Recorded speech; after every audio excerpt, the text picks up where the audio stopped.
Greetings, fellow Homo sapiens. I am here with Dax Norman, and I'm in Austin, Texas, and he is sitting right in front of me. And I've come to Austin specifically to talk to this gentleman.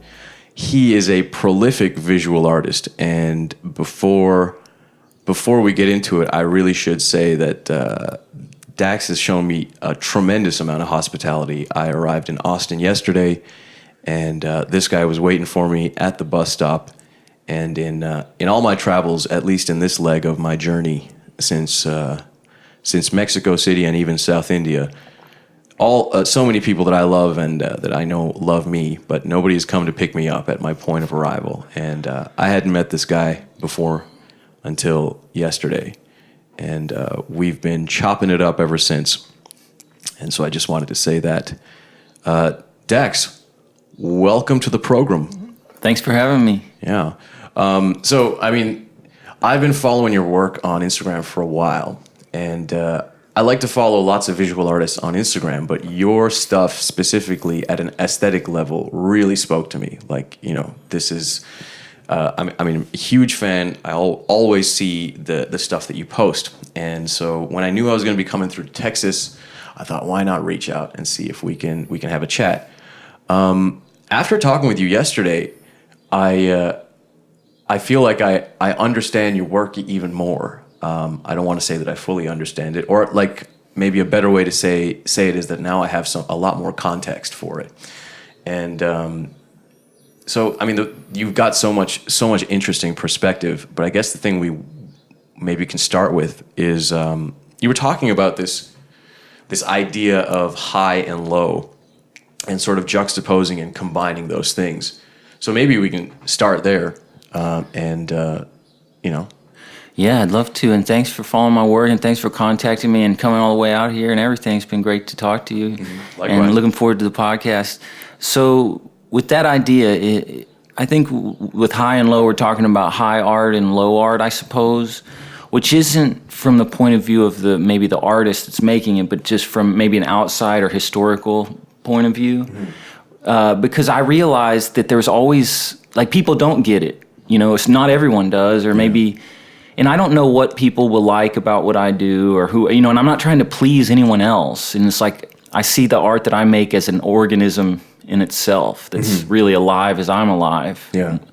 But what I mean is, like, high art, let's say, like museum and gallery art that's like established in the artistic historical canon and whatnot, versus low art being maybe commodities that people interact with on a day-to-day basis that are maybe seen as like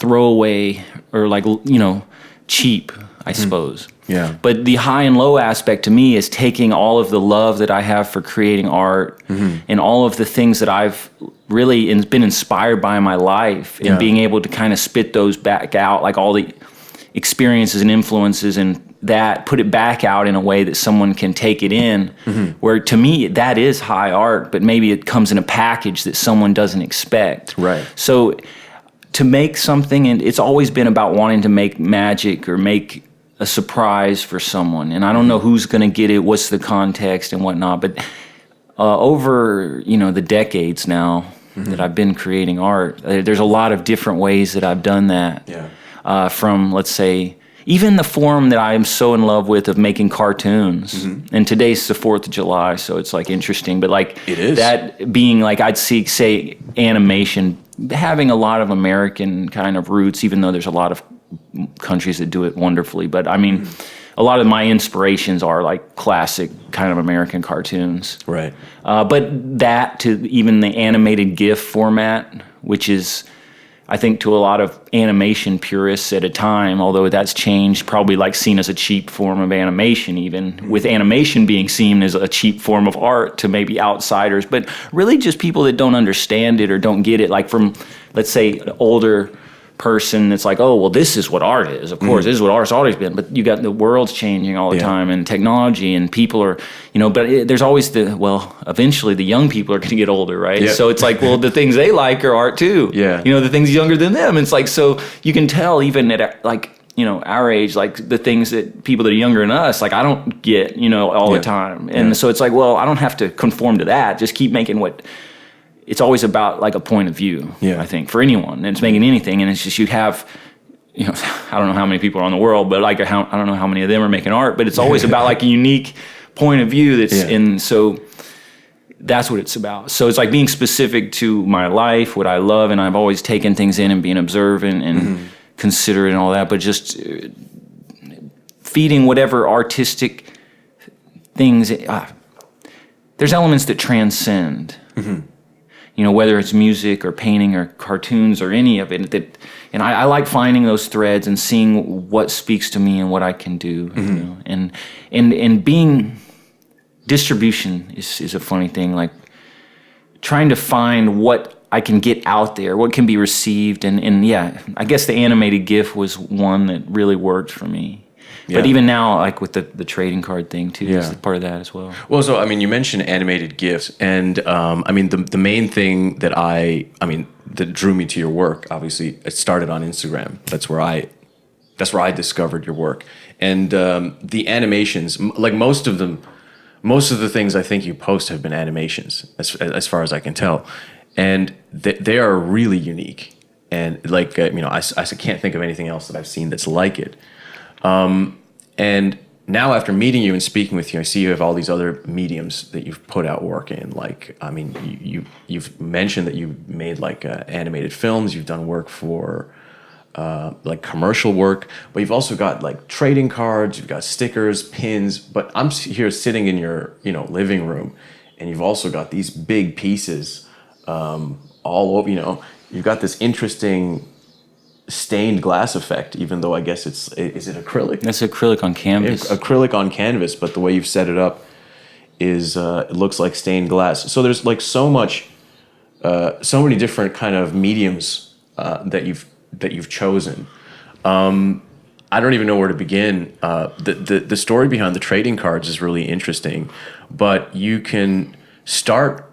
I mean, you can talk about any of these mediums and kind of how you relate to them. I want people to know about the trading cards eventually because it's a cool idea. But I like to design for different formats specifically, and like with the animated GIFs, and it's the same thing with the paintings. Like when I started doing these paintings, these big paintings, I wanted someone to see them, and then every time they saw them again, they would see something different about it. And that's me too. I made this stuff, but I want to look at it and like, oh, I didn't see that earlier. You know, it's like I want a changing animated thing, but also something with the GIFs and the animations that's saying, you know, the speed of the modern, what's the paradigm, whatever you want to call it. It's always going and going and going. With the GIFs, I wanted to slow people down a little bit. Right. Like, I mean, there is this focus where it's like, I want someone to take a pause and look at this thing. So in a way, it's almost like setting a little trap. Right. Okay. But not in a bad way, in a way to like, pause them slightly. Like, catch them off guard. What is this? So the animations, to me, it feels very true because it's, I would say like a term, I would say like born digital, like it's natively digital. Oh yeah, fair and enough. So the colors are all like, it's so optimized and perfected for that format. Whereas we're in this space that you're in with me right now, my home, but so very few people have ever been in this place. And like, to me, it's very specific to here, and I can't even capture this space and transfer it digital in a way that does it justice.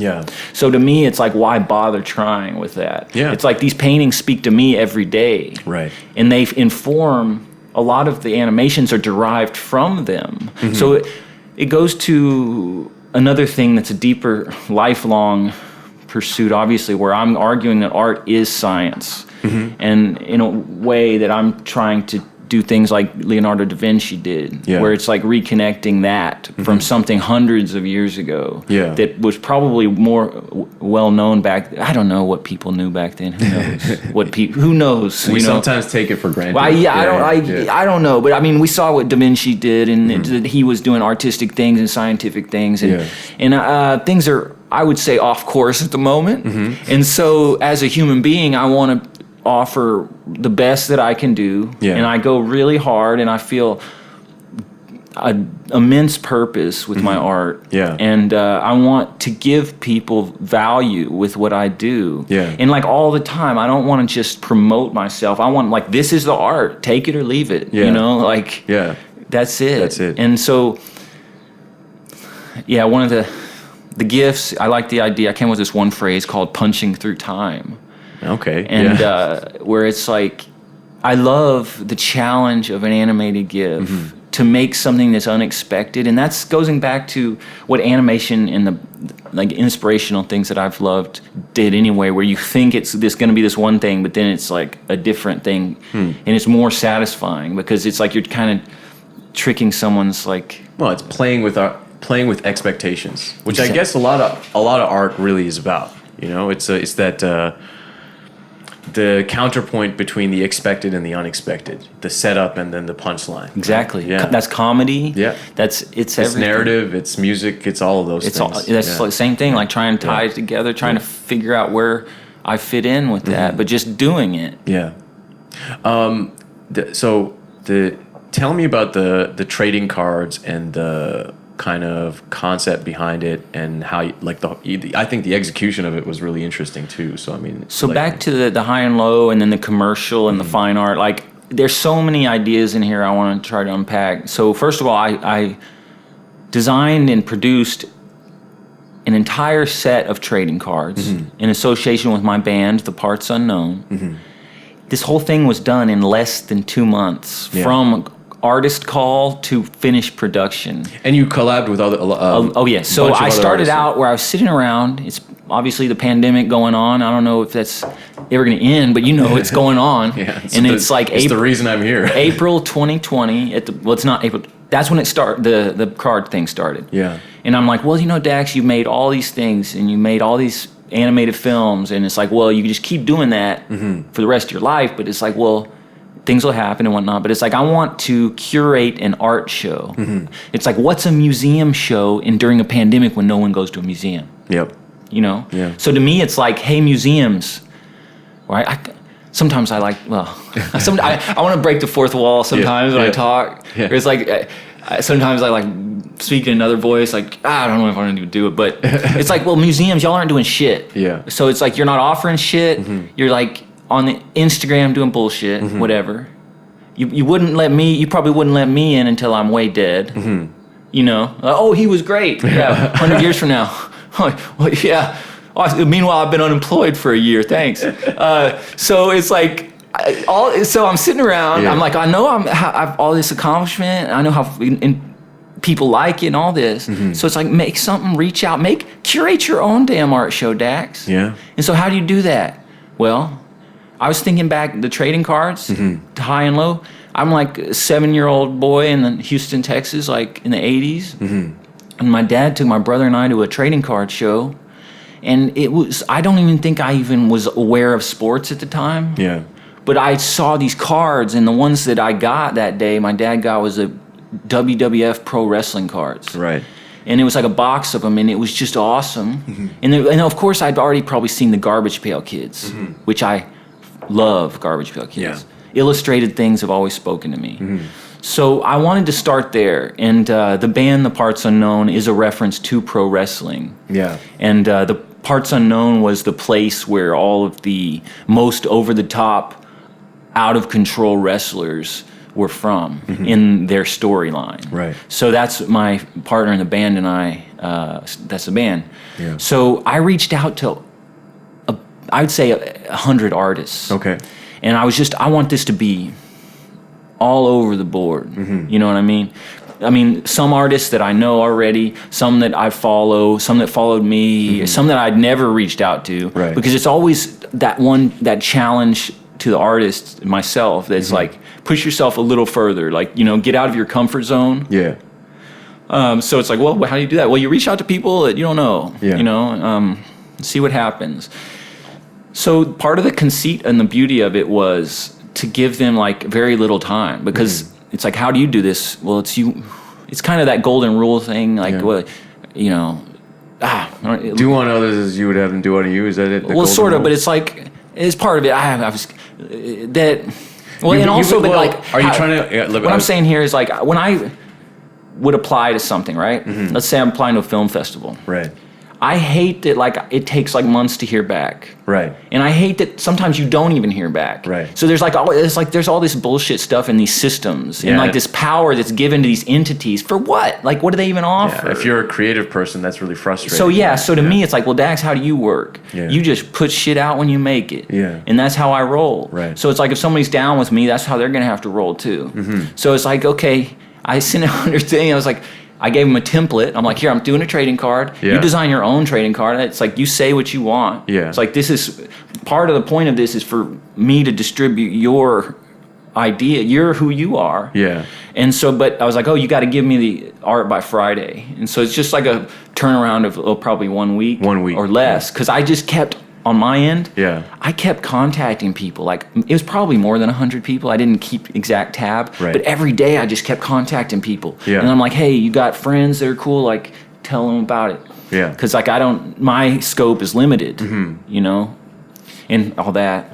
So I got a great response. And it turned out that I think the card size is perfect for this first series. Right. There's 43 cards, artist cards, and there's a 6-piece puzzle that's a checklist. Right. 42 artist cards, 6-piece puzzle checklist, and 32 stickers. Right. And so it's legit. Like, to me, it's about, if you're, it's not mocking the form. It's like in that form. Yeah. And it's like legitimately a card set. Like, it's Yeah. on the books. And to me, it's fascinating because it's like, I don't know, your listeners are aware of all art history and as obsessively as I am, but it's like in 1917, Marcel Duchamp put out a toilet. You know about this? Yeah, that's a famous one. Yeah. The urinal, he called the fountain. Yeah. And as art goes, it's sort of, in a way, it's the idea that legitimized anything to be art, which Yep. people have mixed feelings about, like, because it's in a way, it's also, he was a joke, like kind of a prankster. Yeah. And a great artist, but like in a way, it also gave people ammunition to be able to dismiss any art too. Yep. Where they're like, well, since everything's art, your art's bullshit. Or like, since everything's art, they get to say what's art. Yeah. Some other thing. And so that has, to the modern person, like that honestly does have a lot of drawbacks. Like, Yep. where it's like, well, fuck Marcel Duchamp, Yeah. But I mean, not really. I'm not saying, and you know what I mean? Yeah. It's like there's a lot of people that need opportunities. So when you have Instagram and it's like, well, you know how that goes. It's like the kind of curator thing I always thought was bullshit. It's like I'm out here, for such a long time punching out paintings and cartoons and just not sleeping for over 10 years. And then like, because I was like, well, I want to go at the force of a studio, but I'm one person because I don't have money to pay people. And even if I could, I couldn't, it'd take me longer to tell them how to do this shit than it would be to just do it myself. I relate to that so it's much like, as a musician. Yeah. So anyway, so it's like, well, I'm going to curate an art show, so that's what it was. Yeah. And then it's like, in a pandemic, it's like, make packs, mail them. You can have that communal experience we were talking about. Yeah. Where it's like, this is what it is. I hand wrapped all the packs. I touched every single pack. So that from high and low, to me, DIY, do it yourself, that is like punk rock at work ethic, which goes back to Dada, back to Duchamp even. Like all the a lot of stuff is, has lineage in art too. Right. Like even with the toilet thing, that's a Dada piece. But to me, it's important. Like, so you got mass production, you got trading cards. Mostly they're probably done in factories with machines. I don't even know. The printmaking process. No. Like I sourced all the cards and stickers from all these different places, and I took very great care to how it looked, the cover packaging. I wrapped the packs all. I used resourced for the wrappers books that I made. It like collage out of, put a sticker on, and then I went basically door to door in Austin to different shops, and like a door to door salesman, which I've been before in my life. Yeah, got a shotgun pulled on me in 2002. Crazy.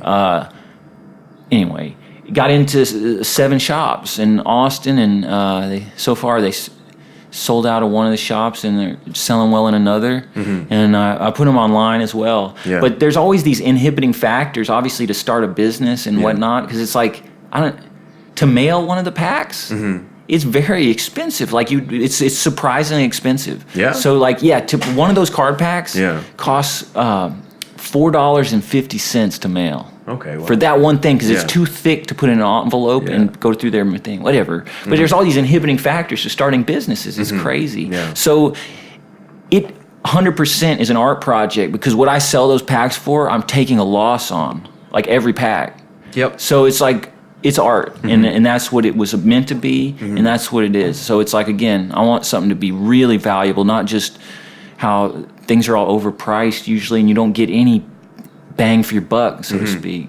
Yeah. You know? So like you're talking about just making stuff and just putting it out when it's done, which is a philosophy that took me a long time to get around to incorporating into my own work, but ever since I had that change of framework, it's been a lot better for me creatively. So that's another above and beyond the aesthetic draw of your work on Instagram. I really appreciated how regularly you post. I got the impression that you're a guy that's just doing this every day. You're showing up every day. And yesterday I was talking to a young musician, he's talking about being frustrated about getting through the slog of music production. It's like he can write songs easily, but when he has to sit down and do the work to actually record and do it, he gets frustrated and doesn't have the patience. And I was telling him that sometimes you gotta just, even if you don't feel in the mood, you just gotta show up and do it if that's what you want to do. You're not gonna be passionate every day. That's how it is for a lot of us. And I think I told you this when I was in your car, when you picked me up on the way to my hotel. And what was really interesting was you mentioned that doesn't really happen to you. You just kind of, you got to do it every day. You're doing it, and you don't get to that point where maybe I can't. I don't want to. I can't finish this right now, or I don't want to. I would rather do. So I think that's really special. That you're so tapped into your creativity that you just have to do it constantly. Is it a daily thing? Yes, absolutely is. Yeah. And it's an obsession. Yeah.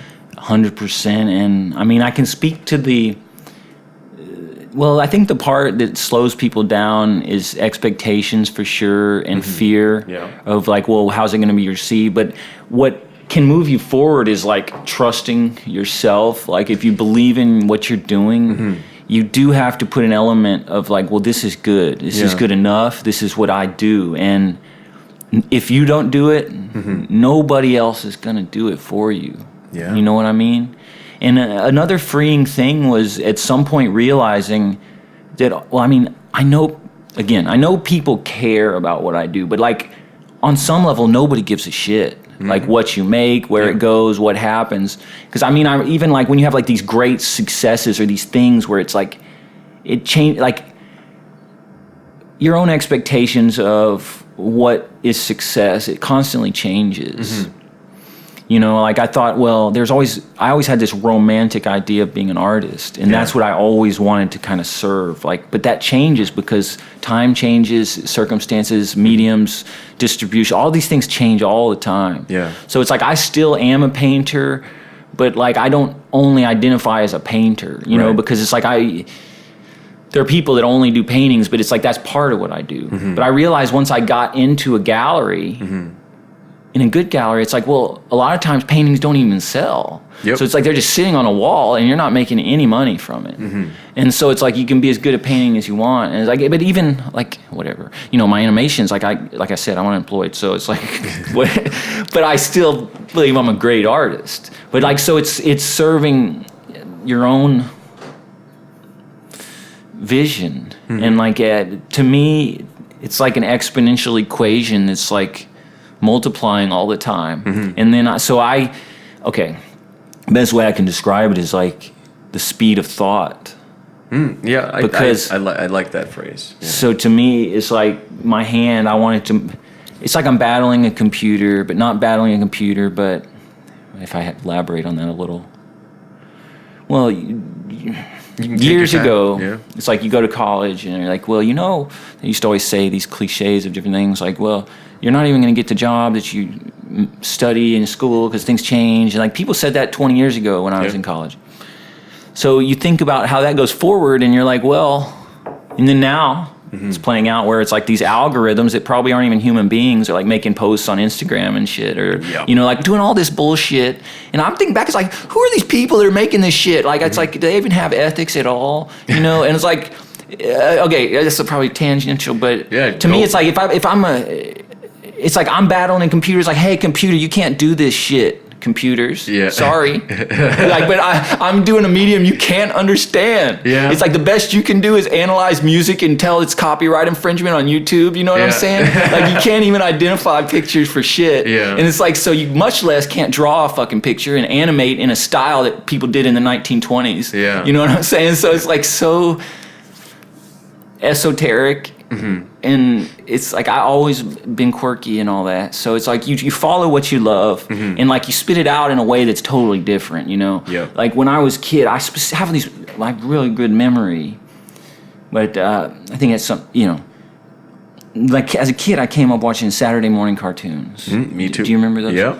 And it's like later on when I was studying animation and you hear back to the high and low discussion, that's basically talking about like snobs of stuff, right? Like when you're studying animation, the teachers will be like, oh, Saturday morning cartoons are bullshit, you know? Or like they'll have like snobbery about it. Yeah. Because it was like very designed to sell toys and like very cheaply done. And, but the thing is, and this maybe speaks to nostalgia stuff too, our memories make things better than they were sometimes. Yep. Because like to me, it's like I'm using a format.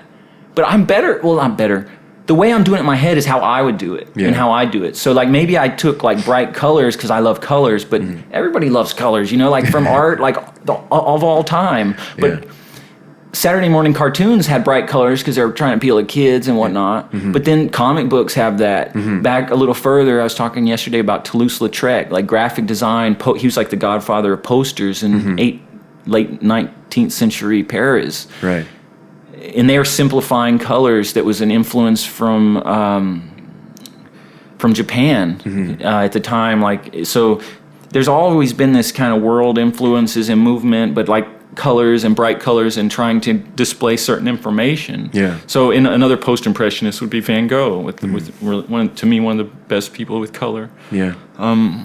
So back to high and low again. So it's like people can't always dissect like where things came from, but we all have so many influences and inspirations, but it's also day to day. Like I see like smashed cigarette packs on the ground and get inspired, you know, and like just weird stuff. But it's like, I get inspired by a lot of the shapes that I see when I'm walking around like, you know, whether it's buildings or just an angle of, you know, how certain things are designed, and you know, I get that.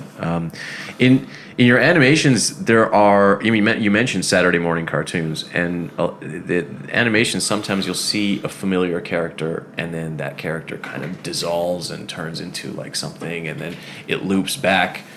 And so, I mean, I don't even know how to ask you this, but like, you mentioned that even in your own paintings, you're always seeing like a new kind of thing. And I mean, looking around, I can see like, you know, I can see why that would be the case. But you were talking about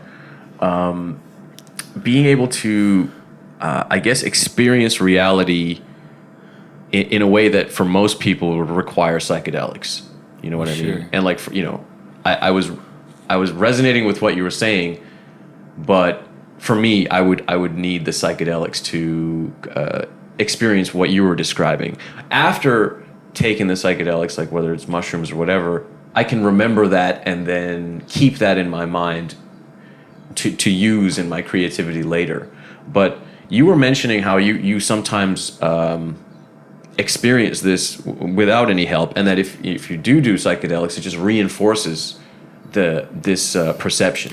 Well, yeah. Oh yeah, I think we can start talking, like if you're talking about like non-ordinary realities, but I think it's,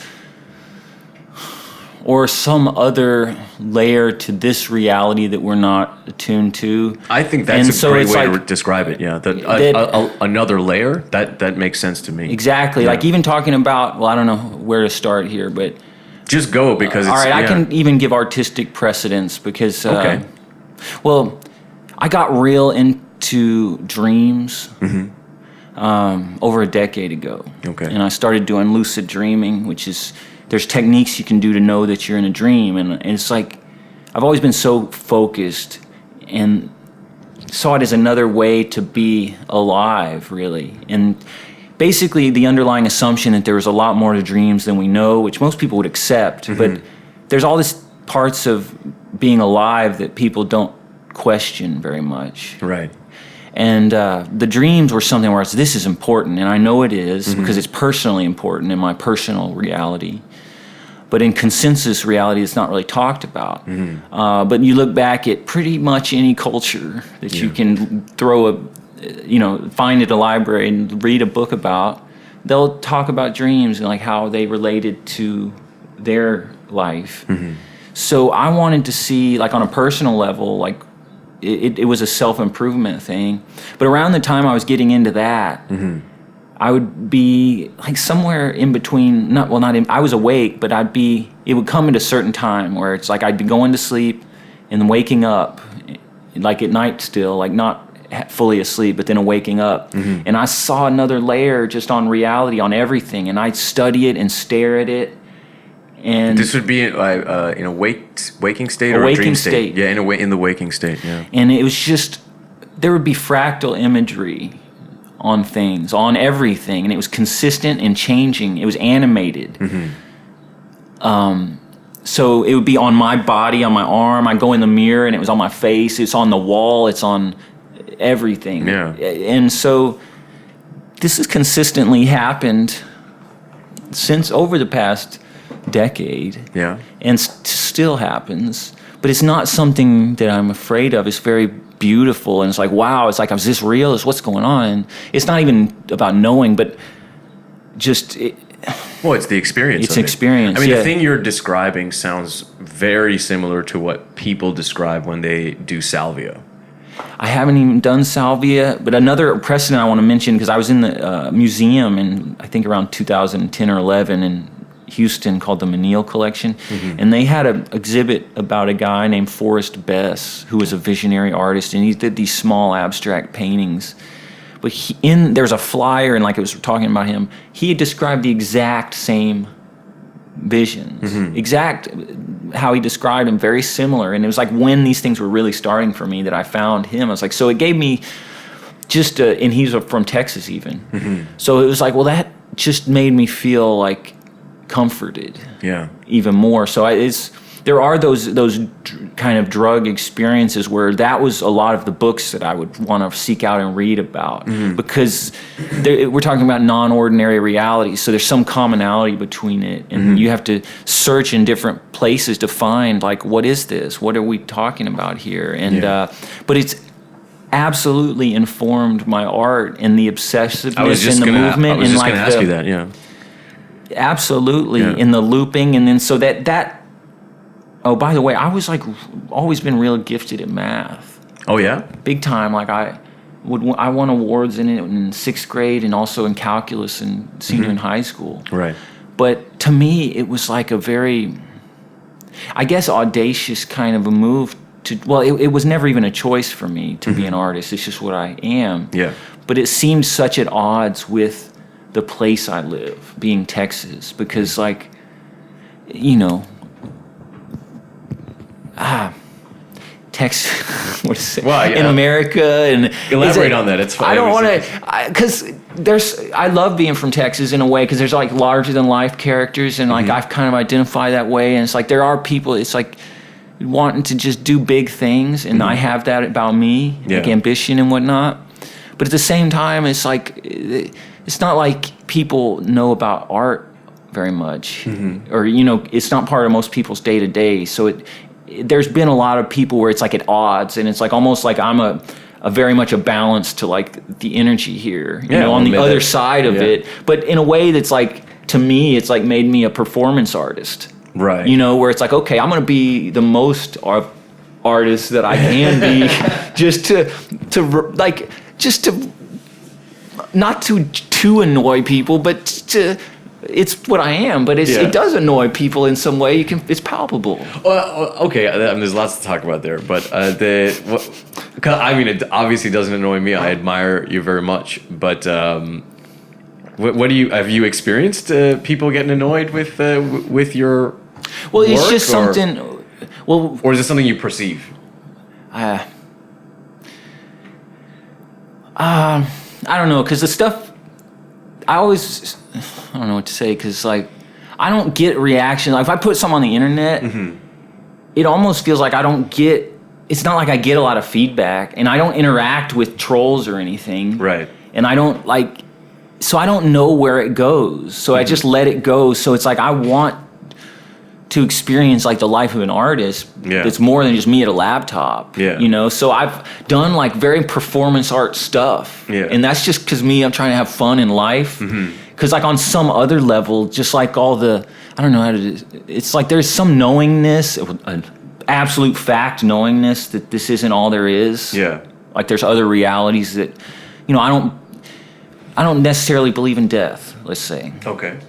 Or that, at least the way I'm wired and the things I've experienced with other senses in other realities that are just not only the 5 senses we have here, but other ones in other dream worlds and stuff, but the sense of smell, the sense of being able to touch something, all of them. So it's an investigation in science, obviously, but it makes this reality more important. But when I walk around, it's like seems like everybody's doled out and asleep. Yeah. Even though they call this reality, and we can even talk about the word abstraction, realistic, and whatnot in an art context, and extrapolate that in like a meta way to people's worldview of what it is to be alive. Okay. Because people are walking around with their eyes open, but they're not awake. Yeah, I wouldn't disagree with you. And they're really under control with their phones and it's like they're, I don't know, you know what I'm saying? So one of my favorite contemporary thinkers says that it's just a lot of broken humans.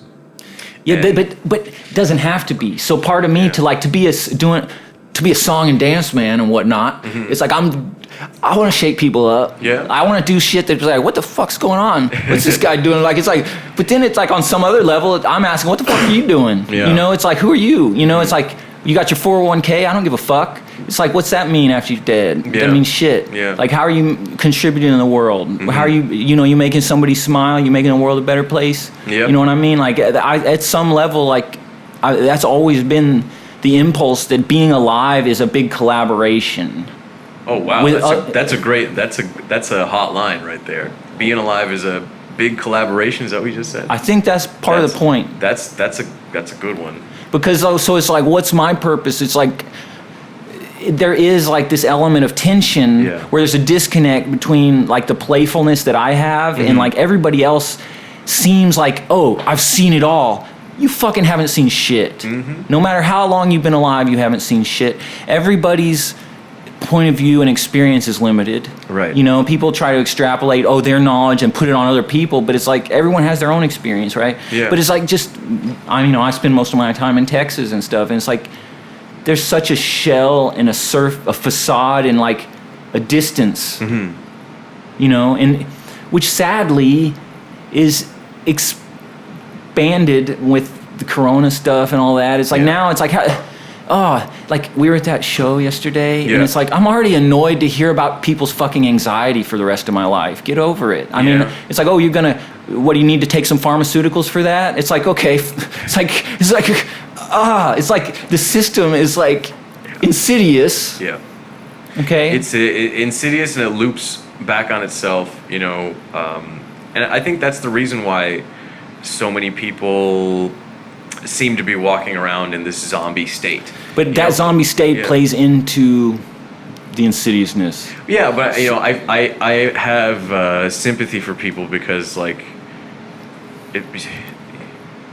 it's so hard to do or live the types of lifestyles that we live, right? And most folks are just trying to survive, and then in order to survive, they end up in these kind of like zombie situations because they have to, they're in some mindless job that they hate, and then when they come back home, it's just, like I feel for them. I know I have the empathy as well. I'm just like riffing. Yeah, no, I get you. I feel for them, but I also feel for us and me because, you know, just to survive, often we do find that we have to have one foot in that world. You know, yesterday you were talking about you're talking about some of the commercial projects you've done, and then like contrast to that, there are other times when you know somebody reaches out to you. And you can tell that they're trying to exploit you. You know what I mean? Well, yeah, I mean, for over a decade now, I see people ripping my animations off. Yeah.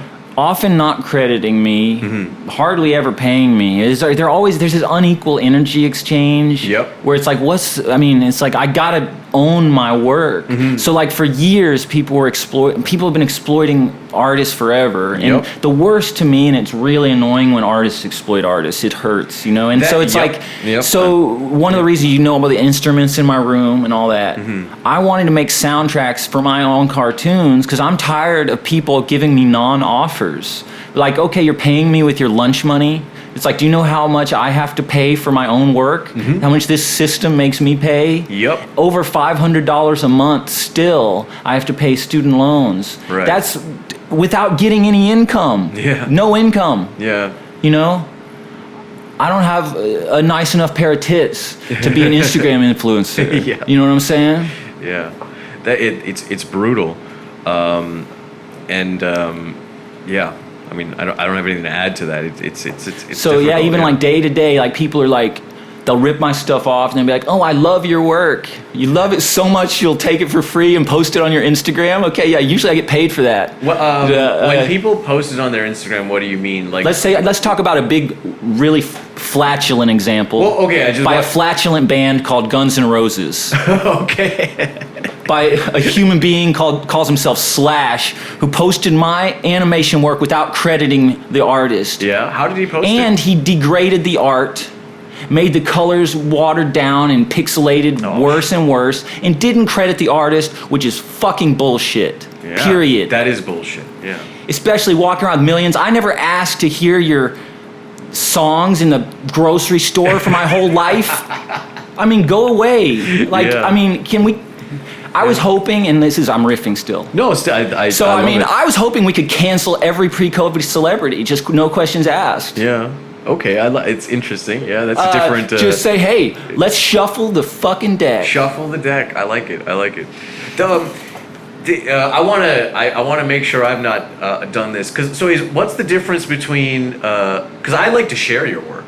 You know what I mean? Well, in the end, I have a... I always like. I mean, it just Instagram automatically puts your name there, and I'm riffing big time here. Yeah. But it's not like I'm gonna litigate anyone. I don't have any money. I'm on unemployment. Yeah. So it's like, okay, well, in a way, you're advertising me. I get that, and I just have to be accepting of it. Yeah. But it hasn't. These systems like Instagram, like I used to be on Tumblr, right. And Tumblr made it really easy to just repost people's work. Yeah. But you can't do that on Instagram, right? So it's like kind of locked down to people's feeds, so it's on the person. Like if they rip your work off the internet, they have to take the time to like post it, or else it says it's theirs. But back to the computer stuff we were talking about earlier, the computers know if it's a song, but they see visual stuff as totally disposable. Why my first album is called Pictures of Food. You know, because it's like the juxtaposition of high and low. Yeah, I take 40 hours to make a little animated GIF, but somebody's pictures of food will get like viral, compared to like, it's so ridiculous, the inhibiting factors that are in place for artists, and the non-opportunities that are there for artists. So it's like, there's not a place where artists can go to be seen.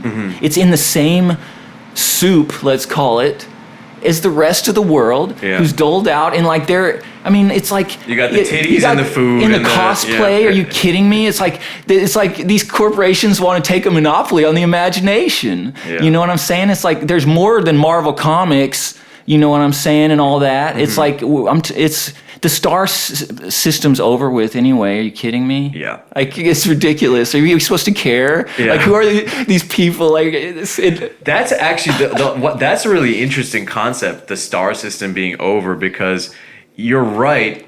It's like I feel like when we were growing up, we would look at stars in a non-ironic way. We'd like look up to certain celebrities and stars. Now it's pretty mainstream to kind of like give them a side eye, and like we like tearing them down just as much as we like. And I don't even. I mean, I'm not trying to be funny. I'm just kind of riffing, obviously. But like, it's like we're talking about. Let's talk about that dude Superman is playing these bad Superman movies or whatever. It's like, are we kidding? One time I peeped at his Instagram. It's just pictures of himself. Like, and it's like people posting their selfies. It's like y'all aren't even that good looking. You know what I'm saying? And you're gonna get old and crusty already, and you don't even look that good without your studio makeup and your special effects. And guess who can do special effects all by themselves? Because I dedicated so many hours and I got 3 college degrees in this shit. Yeah.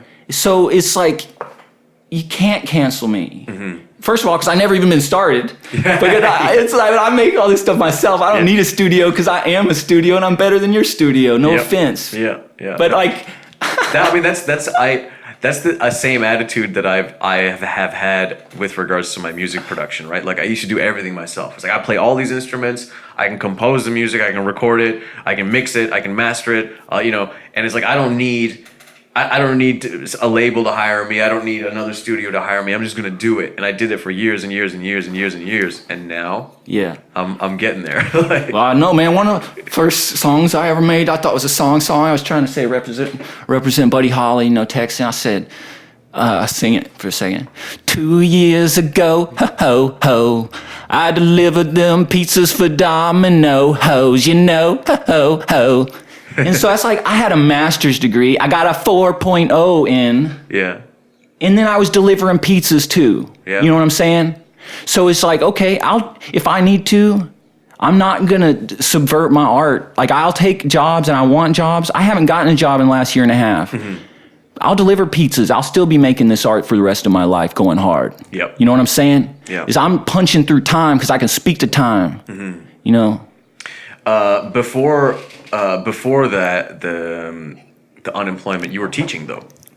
Is it that? Yeah, I taught at the University of Texas for 7 years prior to the pandemic. Yeah, there you go. I just wanted people to know that as well. I was a college professor for 10 years. But I don't. Well, you can riff I on don't that. want to. I don't want to. I have a funny. I don't want to piss people off about stuff and whatnot. It's just shit's been hard, Yeah, man. It's difficult. But there's a disconnect. It's like I know the highness of my art and the things, but it's like I guess people don't. Even the animation world, people. I always knew it was fine art. I wanted it to be fine art. I want to say animation's fine art. Yeah. And it's like a lot of people don't get that yet or this, but they're starting to because now it's like the system gets it a little because it's like everybody's got Instagram. Yeah. I was in the same room with Steve Jobs the day the iPhone came out, people. Yeah. Or it's like, but like even like people's resume and accomplishments, like I don't know if I said on this show, but it's like they don't even matter to people. It's like what matters? It's like the same system y'all are trying to fight against, but you want their acceptance too? Like, oh yeah. I see that. Even that's crumbling now, right? Like these credentials mean less and less. They're like the credentials that people acquire are tethered less and less to actual tangible skills, and it's more and more just a piece of paper, right? Yeah. Where I feel like if you went back 100 years, if you went to a university, maybe you did actually learn something.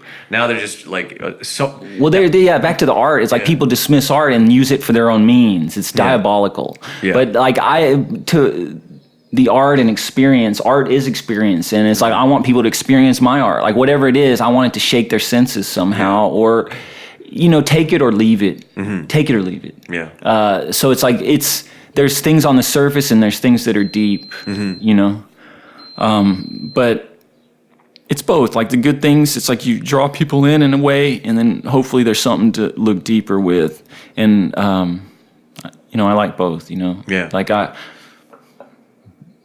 No, that makes sense. I mean, the idea of drawing people in with something and then looking in deeper. I mean, I apply that to my own work as well. And you kind of a medium like Instagram is it can be ideal for that in the sense that you could, like, especially for your work, right? Like your work always makes me stop.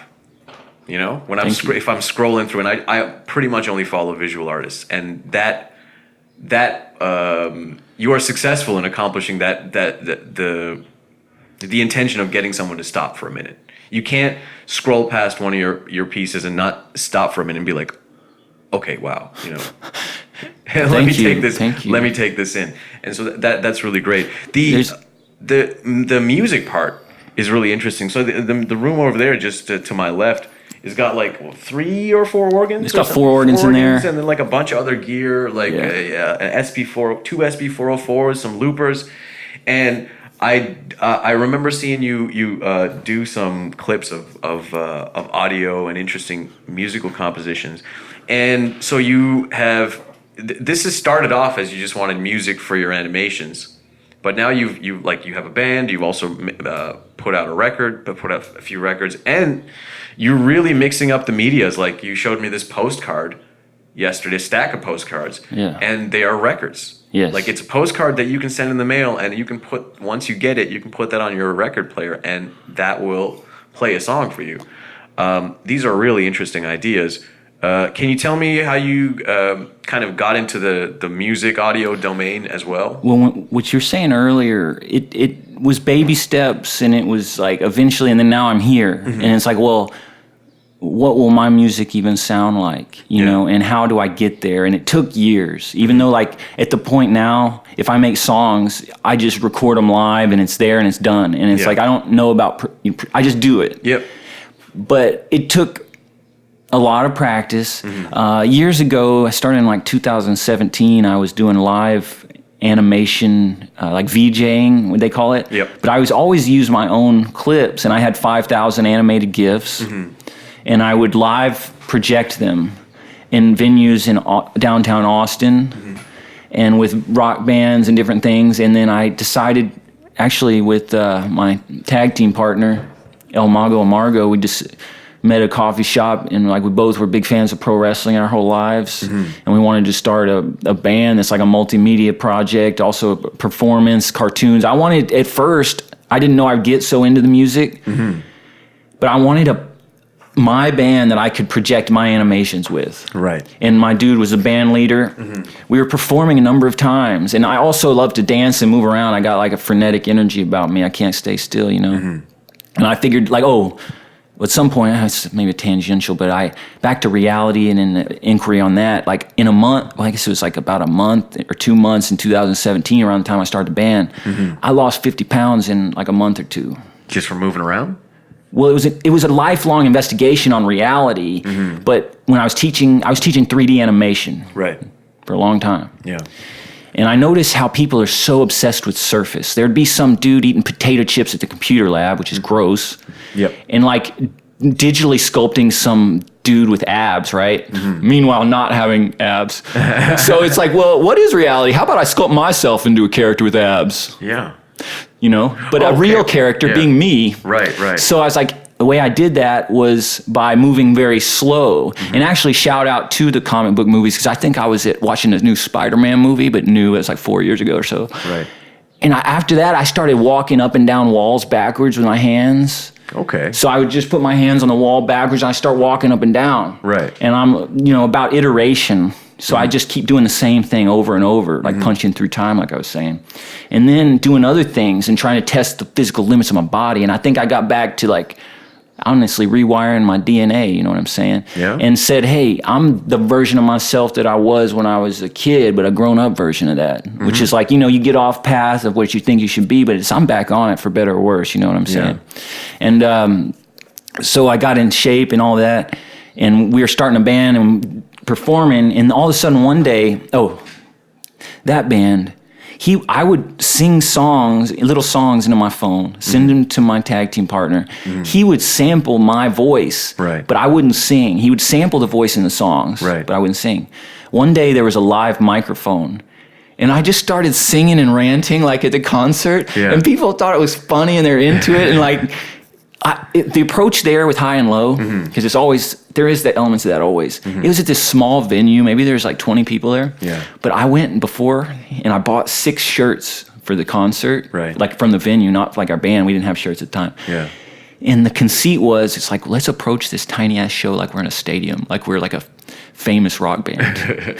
So it's like I'm dancing around like I'm I'm not even going to drop any names, and I don't mean any offense to anybody. I don't want to talk shit about anybody. I was acting like I was a stadium rock band, right? And so like getting people to pump up and like throwing them shirts and shit, and it was funny as hell. And then singing, it's like, no, now I got to sing, and like so, it just kind of went from there. And then we're making songs, after I drew 2 Pepsi commercials like right before the pandemic, right? And that was the first time I got like a big payday for money and had some money to play with. I've always been real frugal and like even for whole life almost hesitant to even buy art supplies because it's like they're expensive and I don't really have even disposable income. So it's like I relate to that. So it's like same kind of thing with music equipment. So it's like, well, what do you even do and what do you buy? And it's like, well, what would you do for your first release? And so you got to do something just so original and quirky that it's specific. And I heard there's this company that produced flexi disc postcards. Okay. So the first song that we put out as the Parts Unknown in the physical release was called That Fall in Love Touch, which is a song I wrote, but it's I don't know how it comes off, but it's like, I keep getting lost in love, it don't take long, it don't take much, I guess I got that fall in love touch. But it was really about being depressed, you know, and wanting to have like human contact with other human beings. Because it's like I had gone through a divorce and felt so low and like felt like my art was like I've always served this art and never let go of it, and that somehow like I was ashamed of that because like nobody'd ever like reached out and said you're doing a good job or like you're doing what you're supposed to, but it's like that the art was always detrimental to my human being life, and that like even not being seen like as a teacher, and I know like the students saw me, but it's like sometimes that happens years later, you know, and they get like, because the way I'm teaching is to the highest ideals of art, not to get a fucking job, because honestly getting a fucking job is easy and they want you to be in an assembly line, honestly, just like everything else. But to be an artist, you're controlling your own assembly line, you know what I'm saying? So and you are it, and maybe you're the only thing on it, and that's fine, but it's at least taking control over it. So it's like, well, there's always been that juxtaposition of the culture and society and where the artist fits in it, and it's always been an outcast pretty much. Even I notice like reading, even though like different artists are heroes to me that most people haven't even probably heard of, during their time they were seen as outcasts, you know? So it's like that doesn't even sink into me. And so like when you're experiencing that kind of thing, and that's what I'm saying, like people generally just like don't look deeper, they just have seen me as a weirdo, you know? So back like to being in Texas, it's not just maybe being in Texas, it's just being, because I mean, what's anywhere now? Everything's homogenized, but I mean, everything's lore of what anything was, but that's where I happen to have been, but it's just kind of been treated like a weirdo, you know? So it's like, the Fall in Love Touch was about that and being lonely, but like it's taken even the pandemic and having to go through a different heartbreak after the divorce that has really made me move past that to where I am now. It's a lot of work, but nobody's going to put me down again like that. So there's always that tongue-in-cheek element to that song, and even the distribution of it is funny because I know for a fact that's a collectible as hell. Like everything I'm designing is to be super freaking collectible. But the thing about sometimes I want to talk like in a pro wrestler voice, comedy shit, fourth wall shit. So that's why if I'm talking shit, like it's going there. I don't mean any fucking offense to anyone. But it's like, you know, if I have a record label and I'm famous, that's a fucking collectible, we got to get it. But if somebody's unknown, it's like, do you know how magical and rare this shit is versus the mass-produced corporate bullshit you're buying at record store day? 100%. You know, correct. I mean... Come on. Well, those are the real gems. But there's a weird sort of, dialectic going on there as well, in the fact that the reason it's so rare is because the person is unknown. Right. The part's unknown. Yeah, exactly. Yeah, there you go. So that's a difficult thing to resolve as a creative person. And we were talking about yesterday, and I don't know where I stand now. Like the pandemic's just throwing everything off for everybody, I'm sure. Just hopefully growth for everyone, because I know I feel the growth, and I always thought I was fearless. but it's been hard and all that. But I mean, I used to think, if I ever got money, I would just be a hermit making art and shit. But that's already what I already do. And I've been doing it so much during the pandemic because it's like the art's always been medicine, but during this time, it's really been medicine. Yeah. You know, like even putting things on Instagram.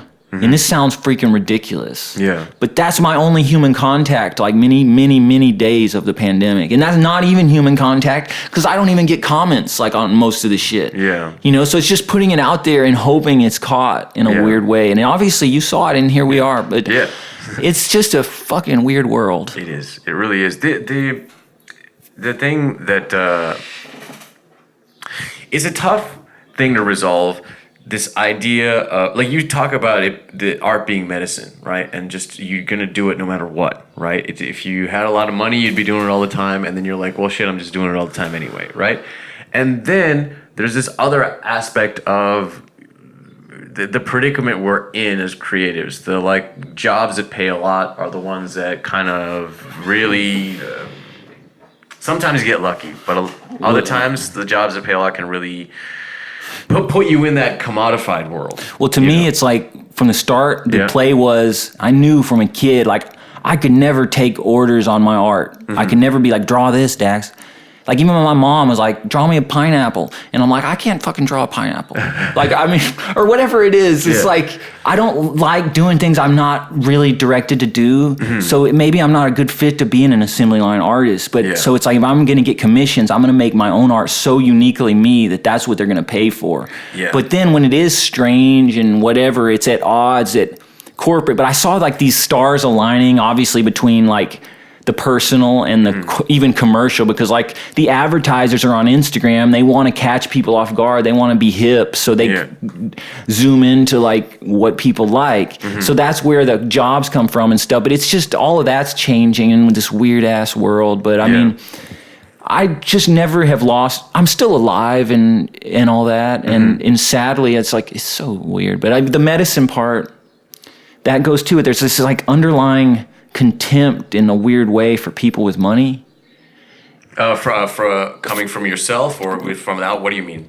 It's hard to explain. Like I've had to get over even the idea of like maybe wanting money, because it's like it felt like wrong to even, I didn't know or understand business and still don't. And like, you know, my ex-wife said she thought I was allergic to making money and shit like that. And it's like, I really would like to be wealthy or have a life or be able to, like, to me, it's so sad to know, like, to even people with the most basic jobs, and no offense to people with basic jobs or even what that is, but just like a lot of people in Texas, let's say, are able to buy a house, you know, or have a home or some kind of a future from the work they've put in. Right.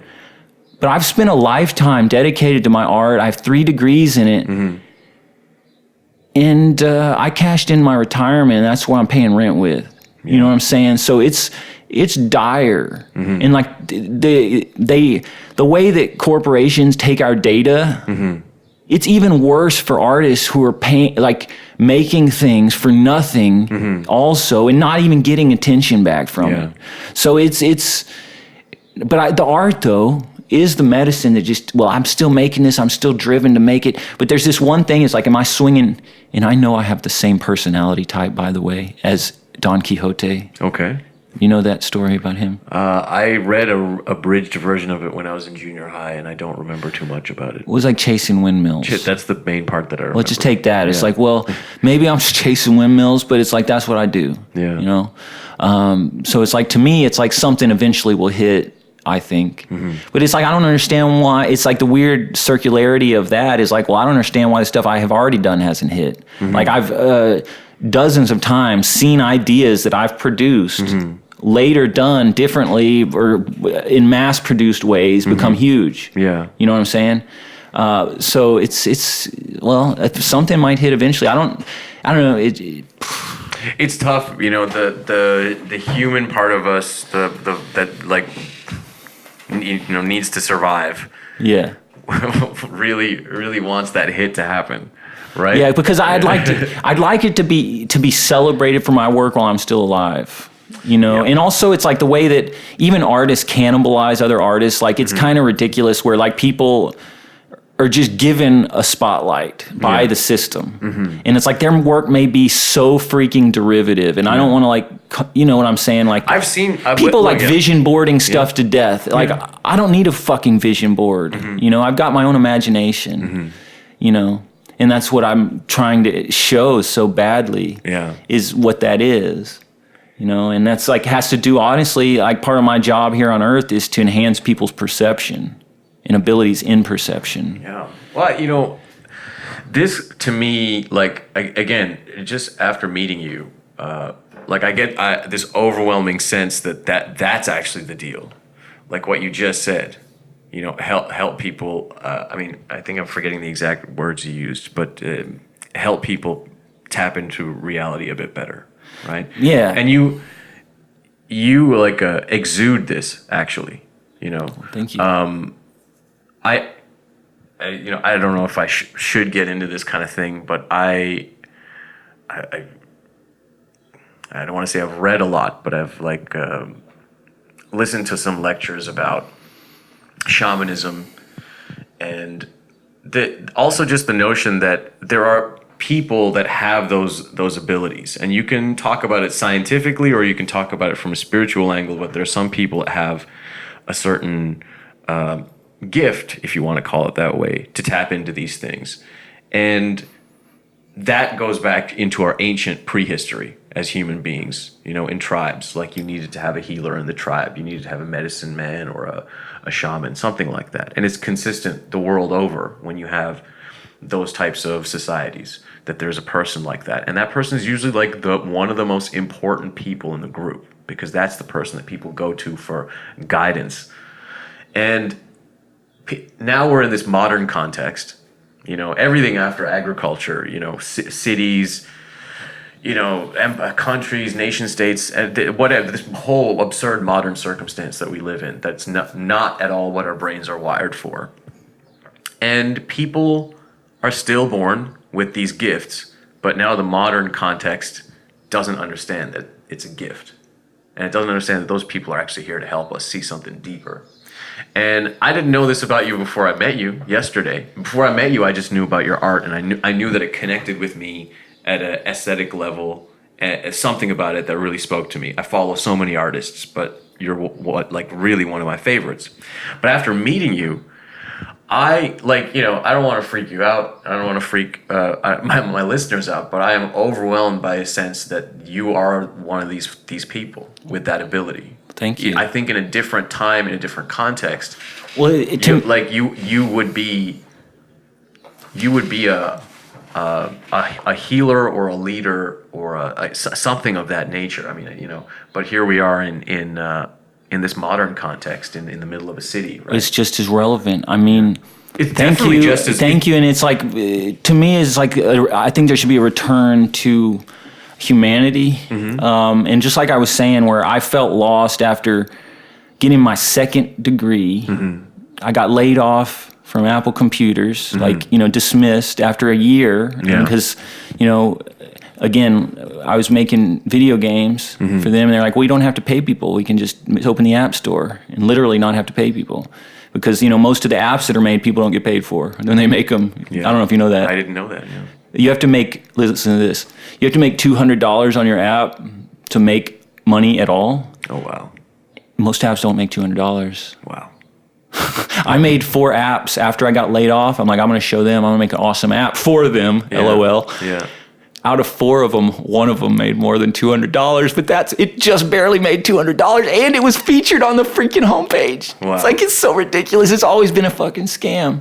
Yeah. But back to the shaman.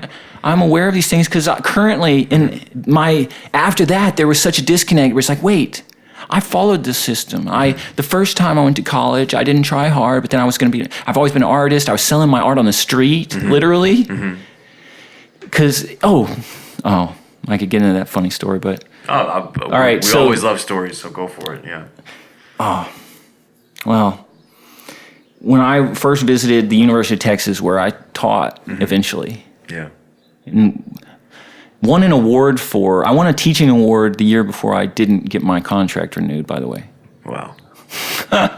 So when I was a high school senior, my mom and I went to Austin to look at the school. Mm-hmm. We were visiting the art school there. My mom stepped on like a pile of dirt in the hallway. We got chased by an angry mob of art students that was like, that's his conceptual art project. And they were all sad and pissed off. They're like, let's get out of here, Mom. And so it was so funny. Wow. But like, so they wouldn't even let me take art classes at that school at the time. Shit. So what I do, I went and got a license to sell my drawings on the street, and I did that. And so I sat in the Texas sun, and it's like, well, it's always about what I think's an artist and what's good art to me, and that's what art is to anyone, really. Mm-hmm. So it's like, don't please people with that.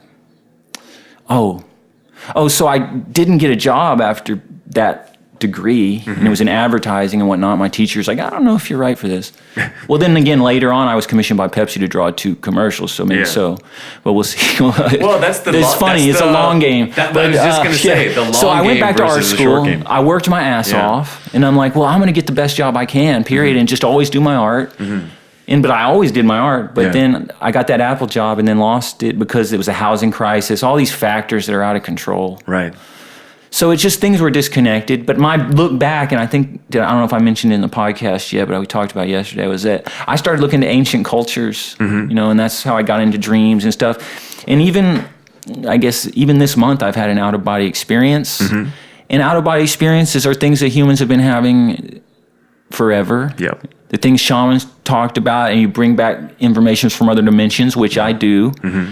And even there's documents that are declassified by the CIA from the 80s about this, all this stuff. Mm-hmm. So it's not out of this world things. It's just there's like people don't talk about certain things, But when people say there's all this like things like, oh, I believe in science. There's this subtext, and it's like, look, the thing about me is I don't ever put my beliefs on other people, and my beliefs are very fluid and changing all the time. Yeah.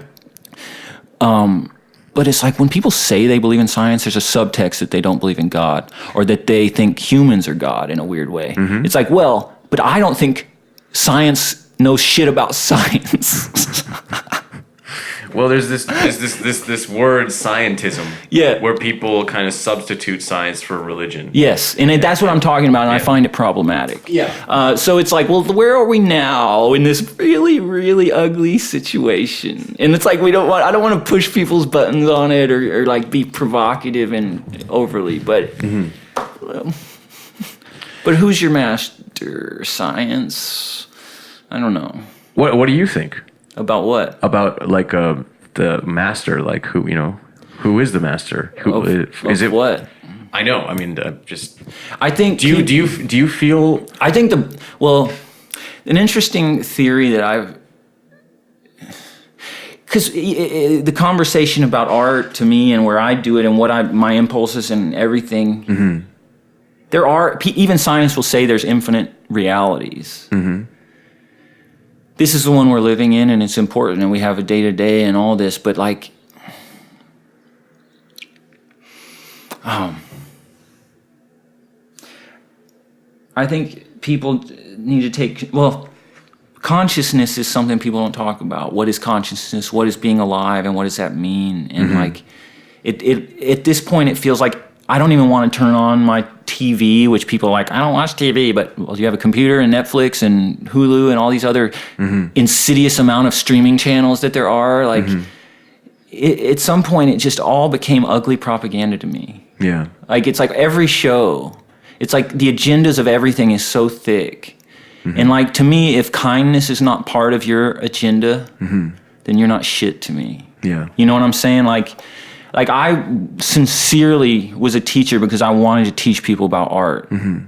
But the system I was teaching at failed me before I lost my job. Yeah. You know what I'm saying? And like in their misunderstanding and dismissal of my art form. Mm-hmm. Like my boss for years was like, is drawing even important anymore?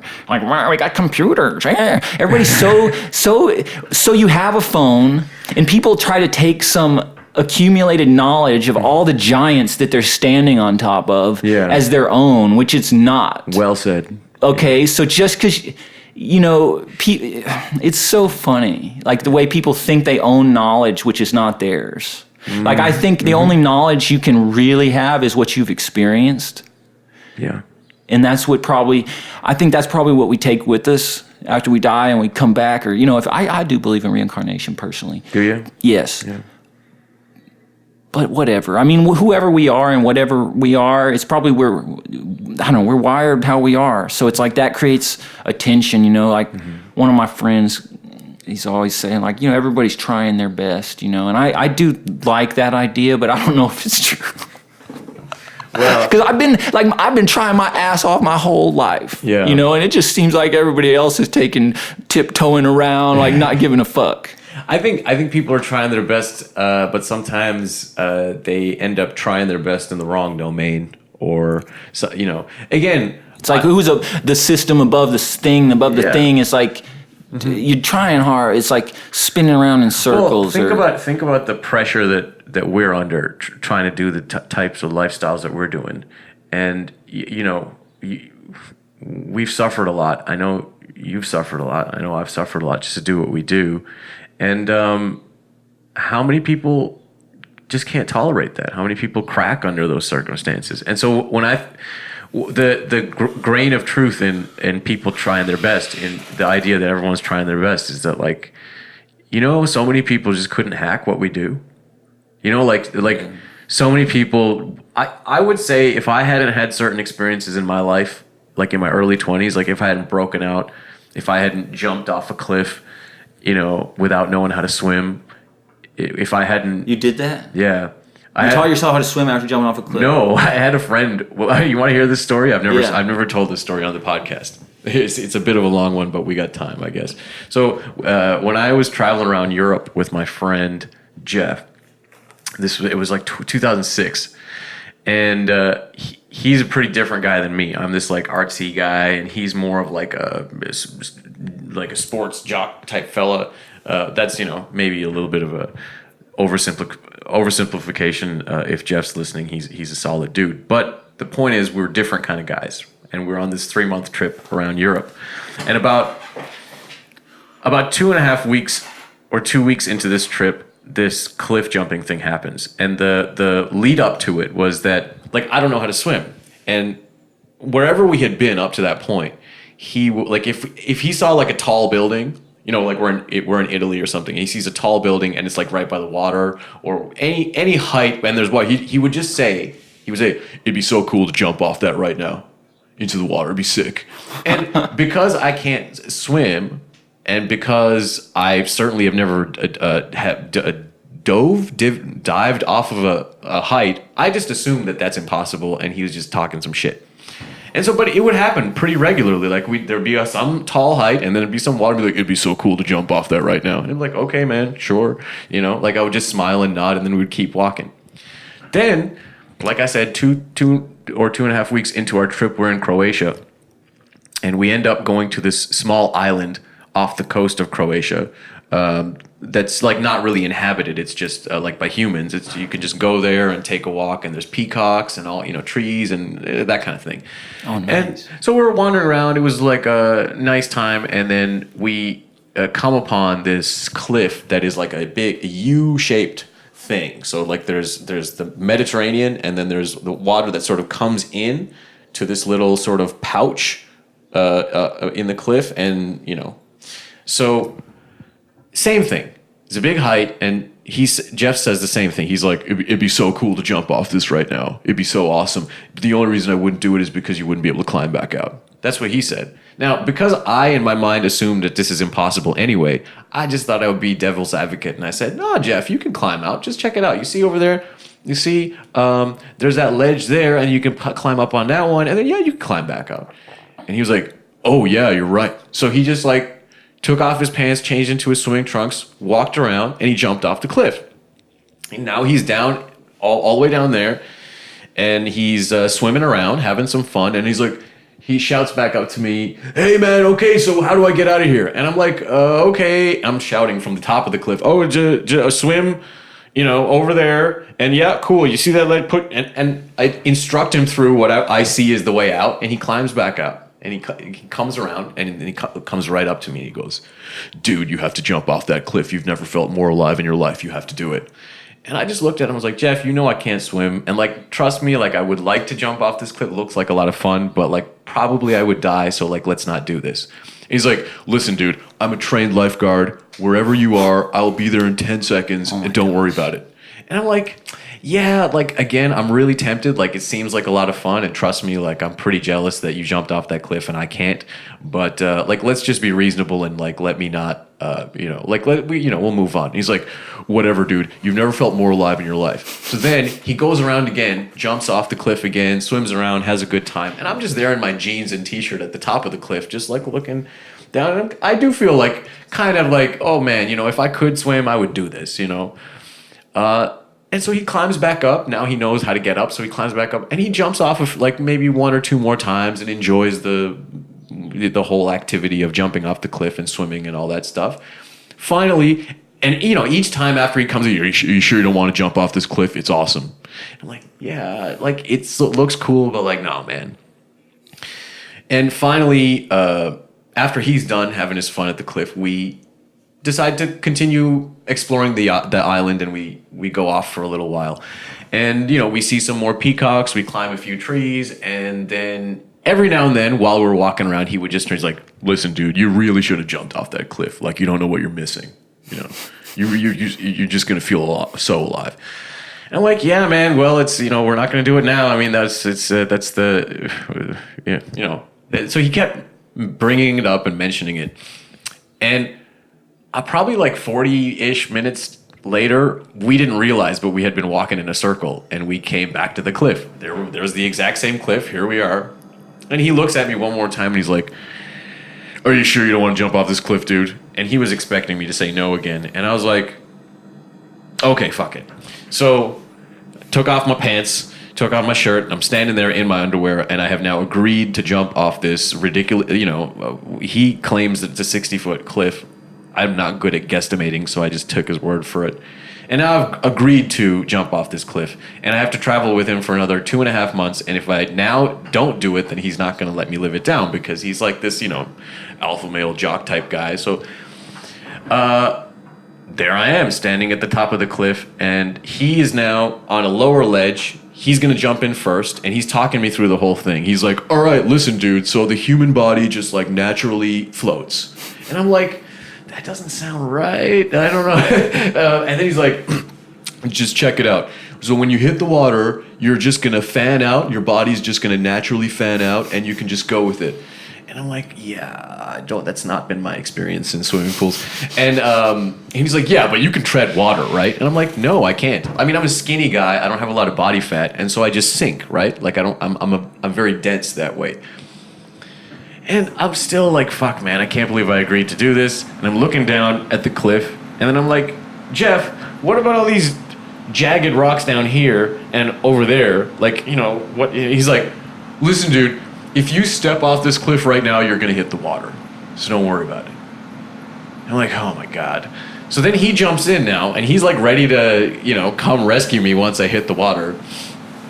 And I just realized, fuck, I got to jump off this cliff. And so I took a few steps back and just said, fuck it, and I jumped.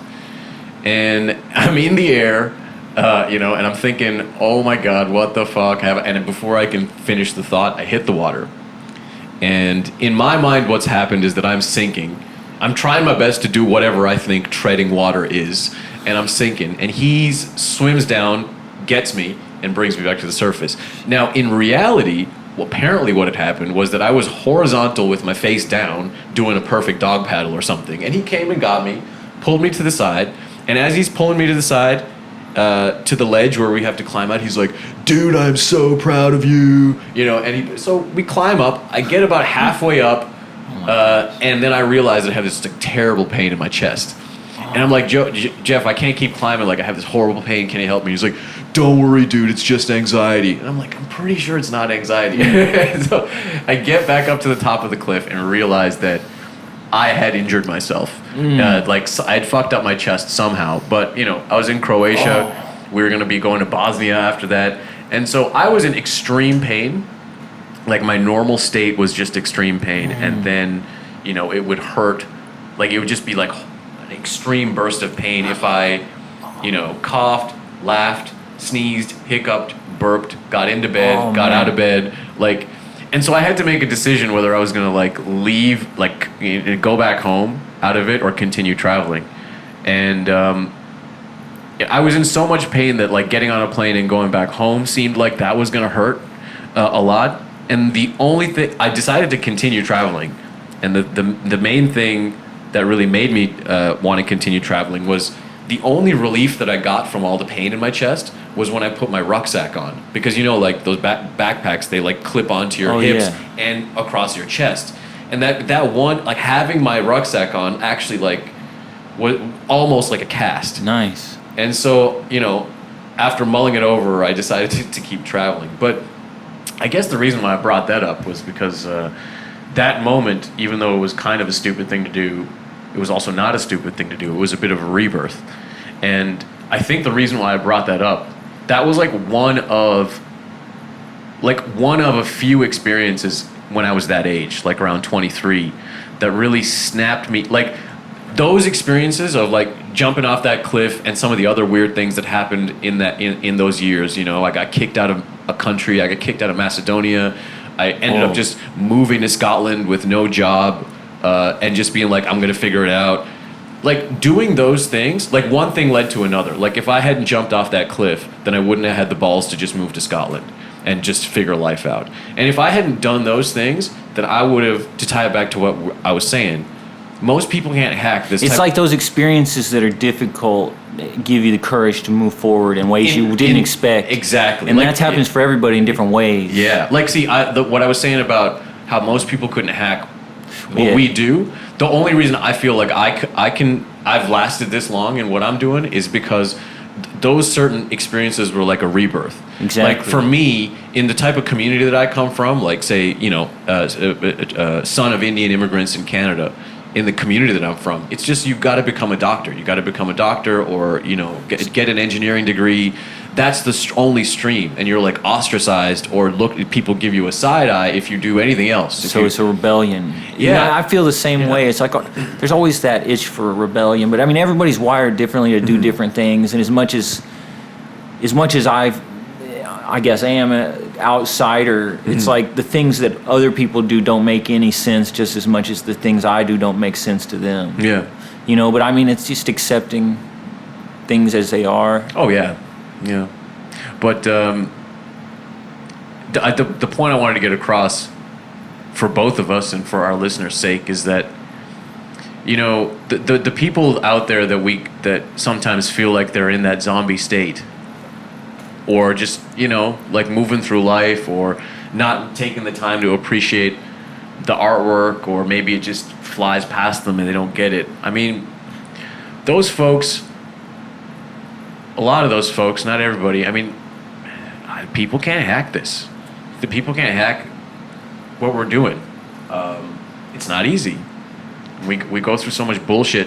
And what that means is that actually, even though other people might look at us and think we're weirdos or whatever, we're actually like really strong and resilient. Absolutely. Like how we get to this point. If we like how do we survive all the shit that we've been through, right? Absolutely. And I mean, and I wouldn't trade it for anything, you know what I'm saying? Like it's an interesting life, and it's like that's what, like I was talking about reading the Bhagavad Gita book and saying like, well, you want to be as specific as possible to your own life. Yeah. You know?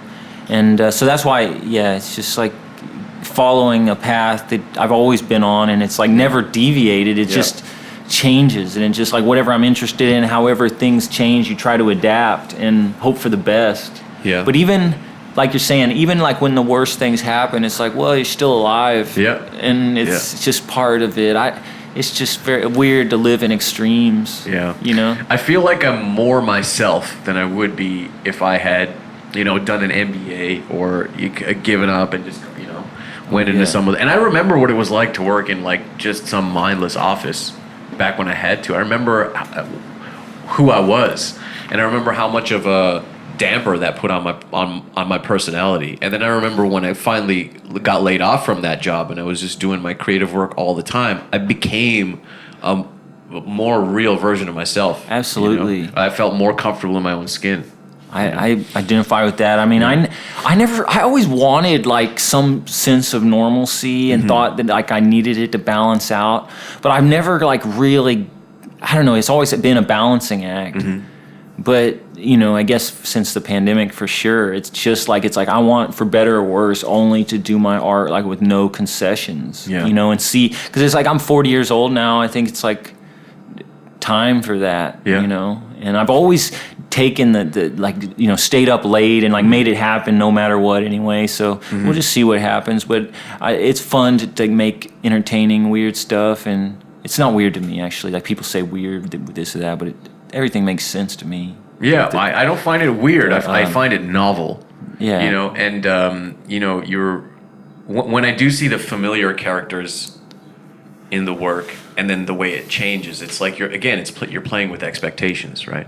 Oh, yeah. And the familiarity is a hope that there's like something that resonates or like catches people, like, you know, the bowling pin thing that I was showing you, I got outside here. Yeah. It's like I would paint familiar kind of pop art characters on them, like in like a folk art tradition, and just leave them on the street and just hope that it kind of resonates and like makes someone's day. It's just there's always been the impulse to want to entertain and like make things people would enjoy. Yeah, you know, there's always been that. And you know, you're leaving things around almost like treasure.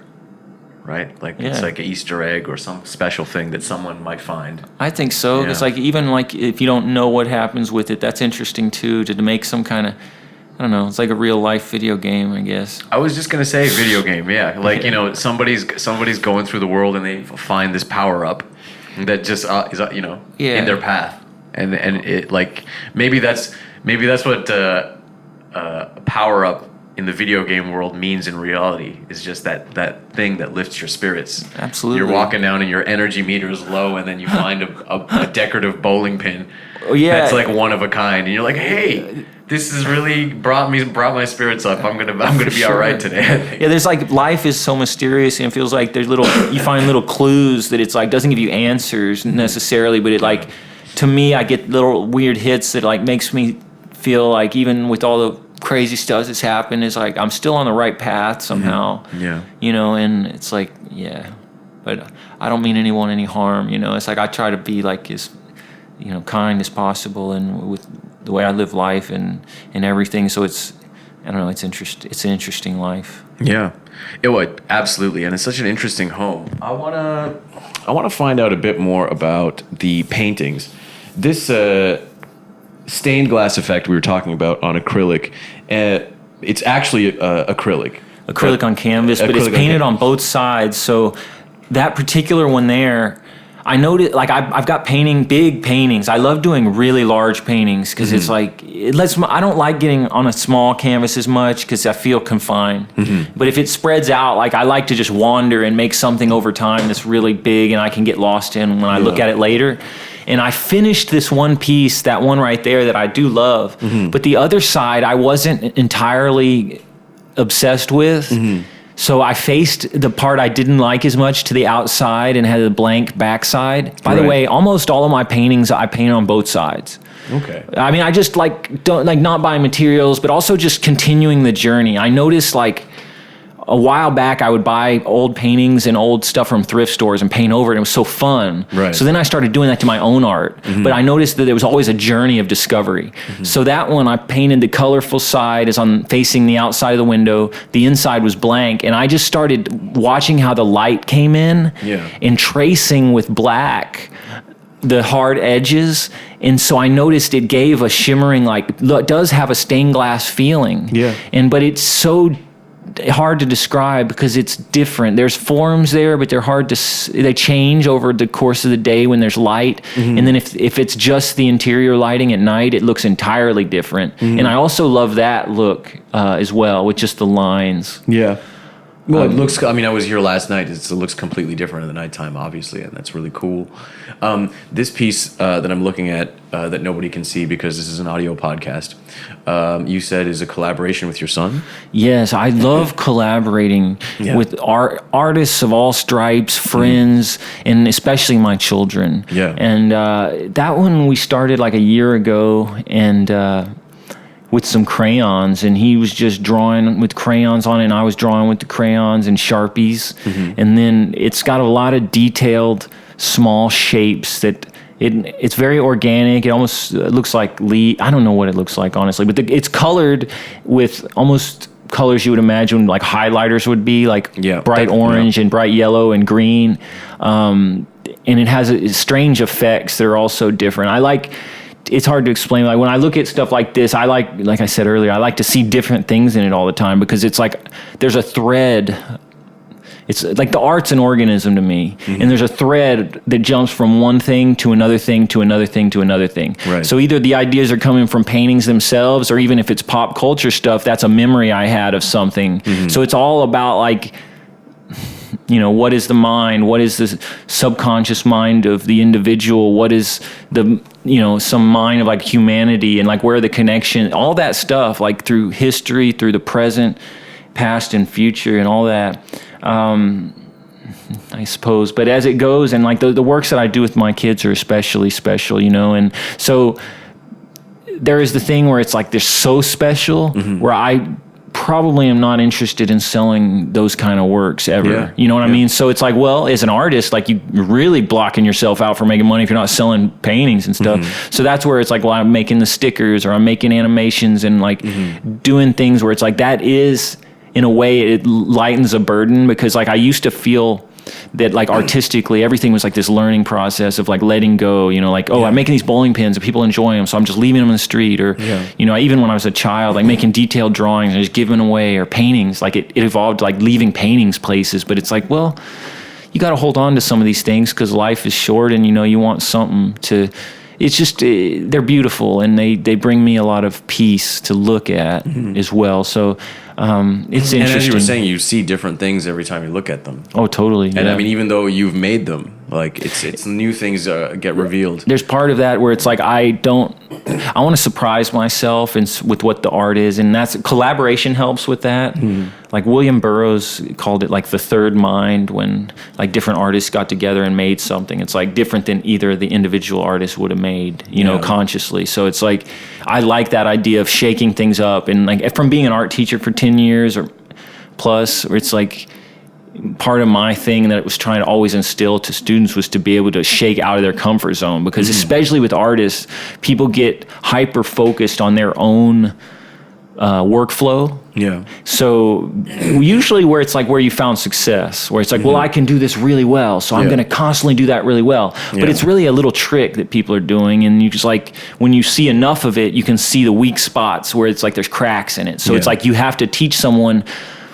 That's where it's like students don't totally get like where my teaching approach, I think, or they do, some of them do, some don't, but it's like going fishing, like some people get it, or some people get it later, but it's like, you're teaching not just how to do this one technique, which is like a commercial thing, right? Which is really easy to follow a template. And that's what, like, unfortunately, I think a lot of art teachers do that are in like kind of professionally inclined commercial art space. But on a bigger level, I think it's about teaching someone how to break their comfort zone, which is meta, not just for creation of drawings, which it is, or paintings, or music, or whatever, but you can move around that, or it's also from life. Like, how do you break your comfort zone in life itself, like being alive, where we all are taking, especially like obviously with Corona, like taking hits and like all these different very personal ways of, trying to keep moving, because there's, to me, the baseball cards, I call them baseball cards. It's like everything's it's a trading card thing, where it's like, to me, making that trading card set was like a hope that I have obviously I have a purpose, but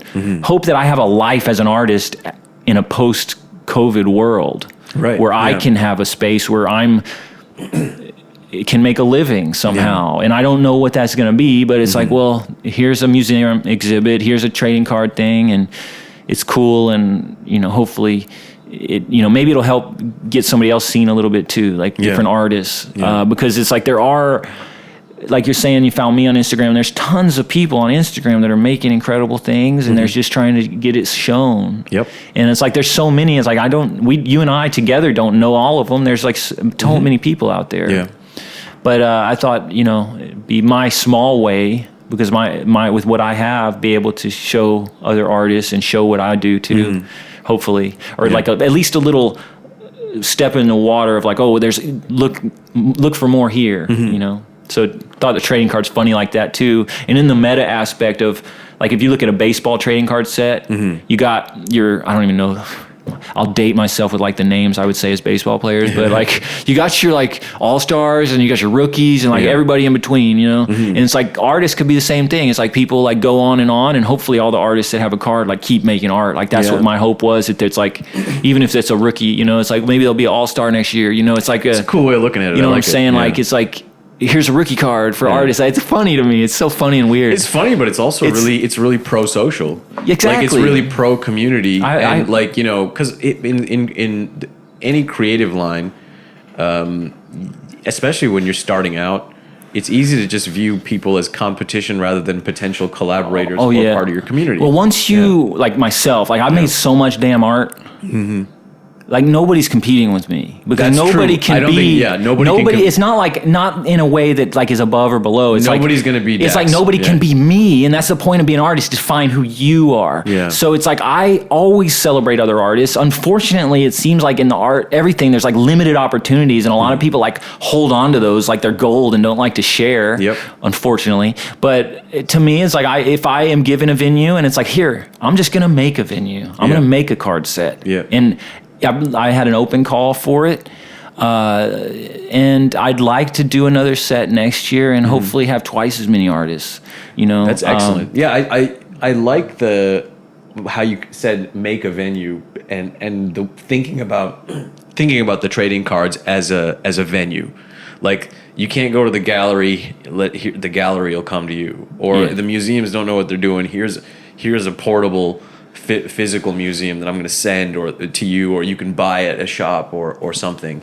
And it's like it's inverting the notion of a venue, instead of a venue being a place you go to, and then each package being a little present. And like you know, also, which is fun, like opening things and like it just every level of it, I am down with the whole project. Whether and it's already a success because it's, to me, the success of an art project is just, did you finish it? Did you follow the goal? Like it's like amen to that. It's like basically finishing is the biggest part, but it's also you start with a hypothesis and a concept and you follow through just like a science experiment. And it's like, when I make that, I don't know what's going to become of it. Just like when I make an animated GIF, like to me, some of them like get a lot of likes or whatever, but it's like I don't know what goes. To me, they're all beautiful in their own way, but some of them are like liked more than others. You know, it's like who knows? But it's like a little experiment. So I don't know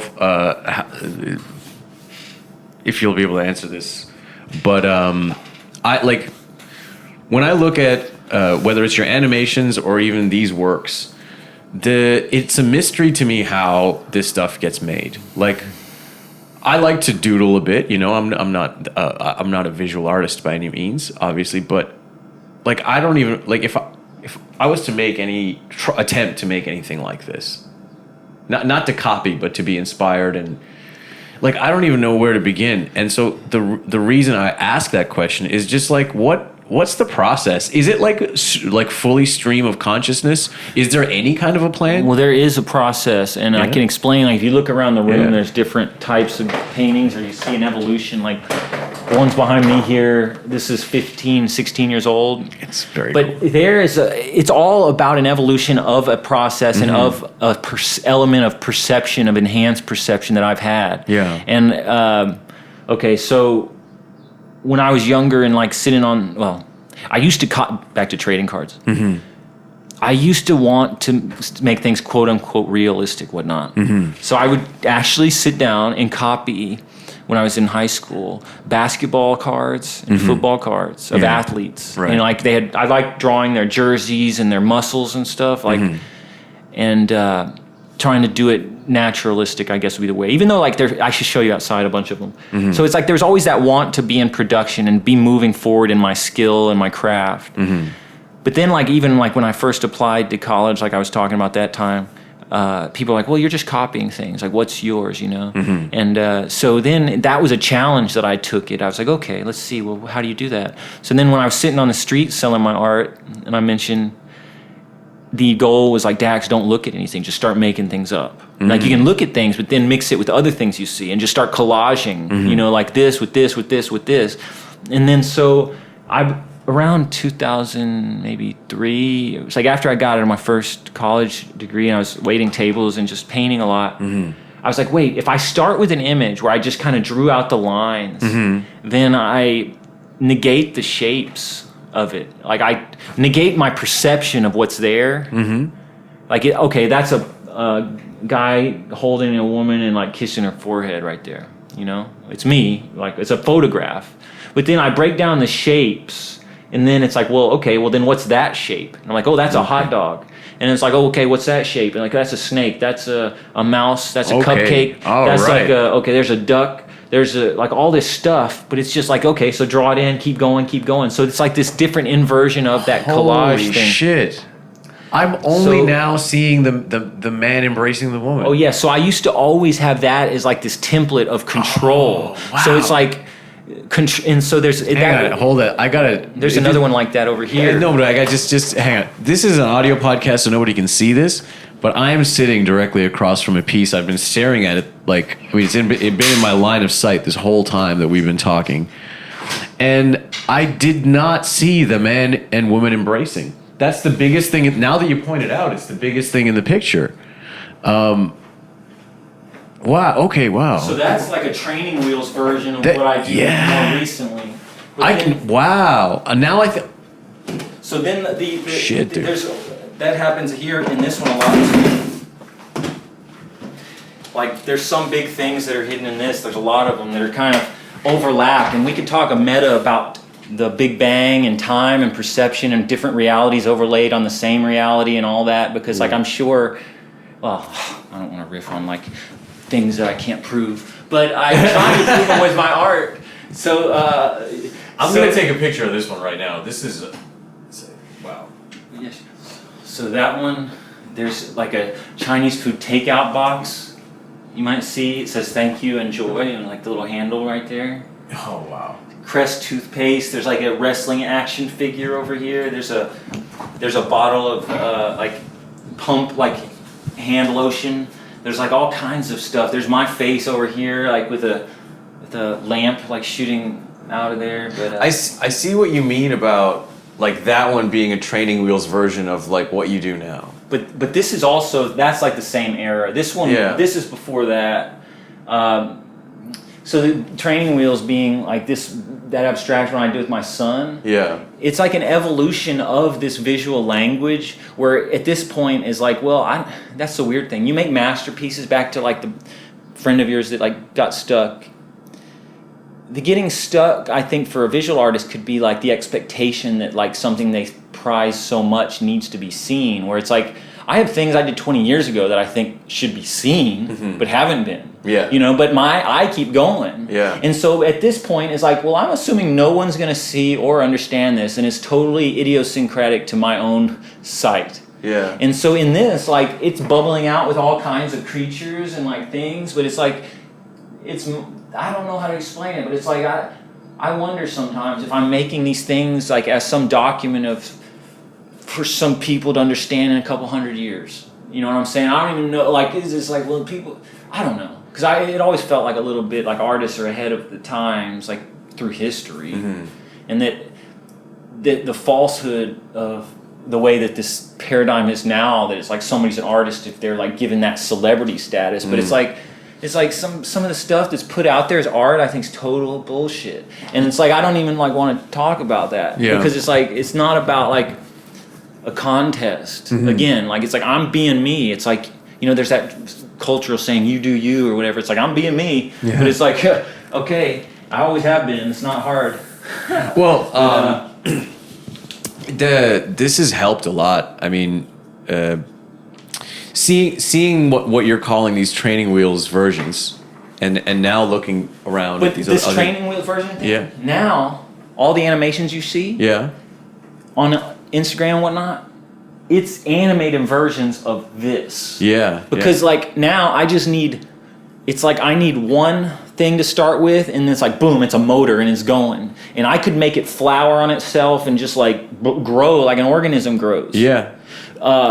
It's like, how much do I want to put into that? How much do I want to do each piece? So it's like with Instagram, it's like I want to like daily just be pumping out these different things, because it's like, I don't know, it's fun to make a lot of stuff. Yeah. They connect in different ways. But again, it's like there's no assumption that it's going to land in it other than getting done. Right. You know. Let's sit back down and get you closer to the mic. What was it I was just thinking about asking you? Fuck. Simple question. Just in terms of like the animated GIFs, the Instagram animations. How long does that take to do, like, say, one of those? I've also made 2 animated features all by myself. Do you want to talk a little bit about those? Yeah, and then again, I've always had an audacity with scale, right? Between what people think that, and I was early on. I mean, my first animated feature was my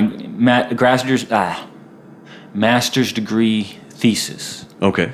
And it was a 3D animated feature film. I was like, that's really audacious to even want to make that by myself. Mm-hmm. But I did it, and it's done. And then I made a hand-drawn animated feature, which is comprised, it's experimental, and it's made of a lot of the GIFs that I've made over the years. I kind of wanted to not close the book, but it's like always wanting to move forward and do something different, do something new.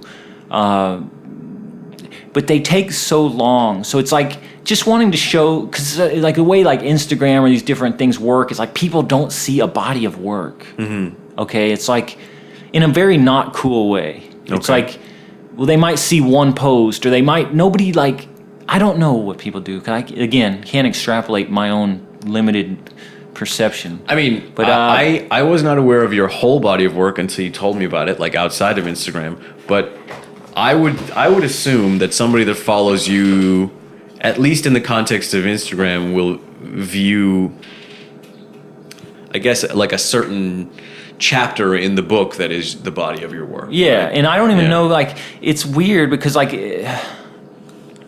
there's not, like, one thing I think about is, like, as much as I love art, and I really wish that we had cultures that didn't focus so much on sports figures and, like, had people that like to think, right? It's like, or, like, encourage free thought. But we don't really look back in history and see artists even included in the conversation on a cultural level, really. Yeah. And the ones that are ridiculed. You know what I'm saying? Like, in different ways. Yeah. But there's not like a lot of space for that to even understand context, and except through like the lens of time and the past. Yeah, it's but only afterwards when we look back. But even then, it's like art historians all are biased in their own taste or their lineage, right? Yeah. It's like art history seems to be very narrow, whatever. But I think I lost track of the question. Well, I'll get back to the question before I ask you the question again, is there a place where people can find the feature films? Well, I post them on my YouTube channel. So the YouTube channel that's good. And I have a Patreon page, which like I post more detail on that, like with Patreon. I don't know how you say it. Patreon. Yeah. Sure. Where like I'm posting more stuff than I would on Instagram, for example. Okay. Like I'll post paintings. I'll post like different process, like I'll do the line work or like still images or inspiration, like collages. I'll do like a lot different stuff than I would just post on like Instagram or this or that. But I have all kinds of I have NFTs that I post for sale on 2 different sites for that. Okay. Which I was like, well, that would work, you know. Like I hope if people, that could be a good way for artists to make income. You know, if it happens, I guess people have to get into cryptocurrency. I don't know. It's worked for some people. Yeah, but I'm still trying to figure out and see where this NFT thing goes. I redesigned my website this week, actually. Okay, so it's like I built that from myself, you know. What's the URL so people can find it? DaxNorman.com. Cool. DaxNorman. Right on. So, I mean, the question that I asked you initially, which one of these animations, how long does it take to do? Like just one of those like GIFs, those loopy. If things? I'm really, really in a good groove, and this is how I used to approach it. I liked the idea of sitting down and then getting up and being done. Like, you know, just real fast. Yep. But sometimes like they got more and more ornate and detailed. So it usually takes a couple of sittings. Right. Like maybe a couple of days to do one, or like and then how long is a sitting? Hours. Hours? Yeah, I mean, like I stay up late and draw. Like I don't like I started getting back into like trying to sit back and like watch movies and stuff, and but it's like that's my entertainment is like drawing. You know, it's like I'm drawing all the freaking time, and it's like entertaining to me and challenging to me. It's like it's a puzzle for my mind to figure it out because I get little like I'll make a collage or make something catches my eye. It's like I have to animate that because I get the idea. So I don't even sit down to do it unless I know I can do it. Like in some way, even though it's challenging. There's like this zone where I'm like thinking it out ahead of time before I even do it, and then sometimes I audible it or whatever, and then sometimes it just happens so fast, like.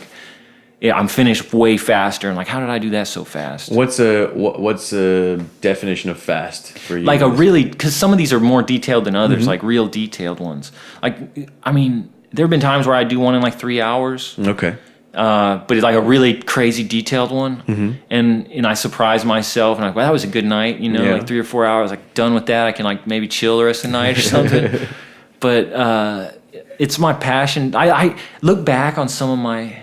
The weird thing is, like I earlier, maybe not long ago, I was looking back at some old YouTube videos I was making like 10 years ago or more, and I was like, well, I really thought that was good, but like... Oh, we all have that, yeah. Yeah, I mean, at the time I thought it was a masterpiece, you know, and it's like, I'm sure it's perfectly good, but now it's like, I love this format of animated GIFs. Like these things are just really tight, and I like... Making them as tight as possible is part of the challenge. Like making them really like streamlined with no fluff about it, you know? So the difference is like, I guess in a commercial cartoon you might watch on TV, it's like they have more time to tell the story, but the whole story is packed in like to this thing, and like sometimes a lot of stories, but that's also designed for that specific form where you're on the Instagram or wherever where people are sliding, and it's like, I don't know how long they're going to look. Like, people are sliding everywhere. Like, maybe they'll sit and watch it for 10 minutes or 1 minute or 10 seconds or slide past it. So it's funny that way. And even if they are sliding past it, the movement's so interesting that it's still going to be animating. Yeah. Well, and like I said, your stuff always makes me stop for a time, you know? And it definitely catches the eye real quick. You know, and you know, I don't have anything to add to that other than that's how it is. We've been chatting for nearly 2 hours. Is there? There's so much to talk about. I mean, like just in terms of you and I just having a conversation. But is there anything you kind of like want people to know before we think about wrapping this up? To know, I mean, we talked about a lot of interesting things, right? I had fun, and if people want to follow my work, just like shout out and say what's up. I mean, I'm always open to answering questions or talking and chatting about stuff. But I mean, I just had a good time talking about art, and I always like to talk about art. And, and I'll be making stuff for as long as I can. I believe that. I believe that. Well, thanks, Dax, for all your hospitality and showing me all this stuff. Like, it's so much to think about. I'm pretty sure I'm gonna think about a bunch of questions I should have asked you afterwards, but I people can't see this. I've got to take when I post this podcast. I think I have to include photos of this place if you're cool with it, because like I don't think people are gonna understand how prolific you are unless you take a look. You showed me. Is that? What do you call that space, that other room? Is it a garage or just a storage? Like over there?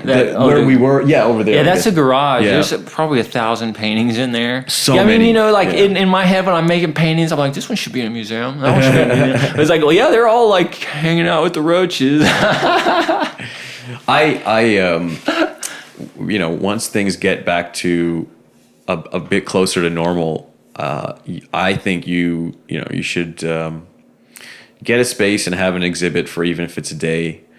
You know, I think, you know, it doesn't have to be, you can rent a space and it doesn't have to be like a gallery. It can be a gallery for a day. Like a warehouse or something. Yeah, because, and you know, like you've got enough like musical ideas where you can have like that stuff playing on loop for the day. Just make an event and like bring people through. I'd like that. It feels like closure to me because it's like always wanting to move on, but I've got, as you see, I make all this stuff. I'm very obsessive, you know, and so that's part of the medicine too. It's like but also stubborn like a Texan and just not giving up. Like it's like I'm right about this shit. Yeah. You know. I love it. Man, I guess let's wrap it up there. Unless there's any riff you want to go on. No, I love your it. riffs. I was trying to be funny. And stuff. I hope it's funny sometimes. All right, well, we'll call it. All right.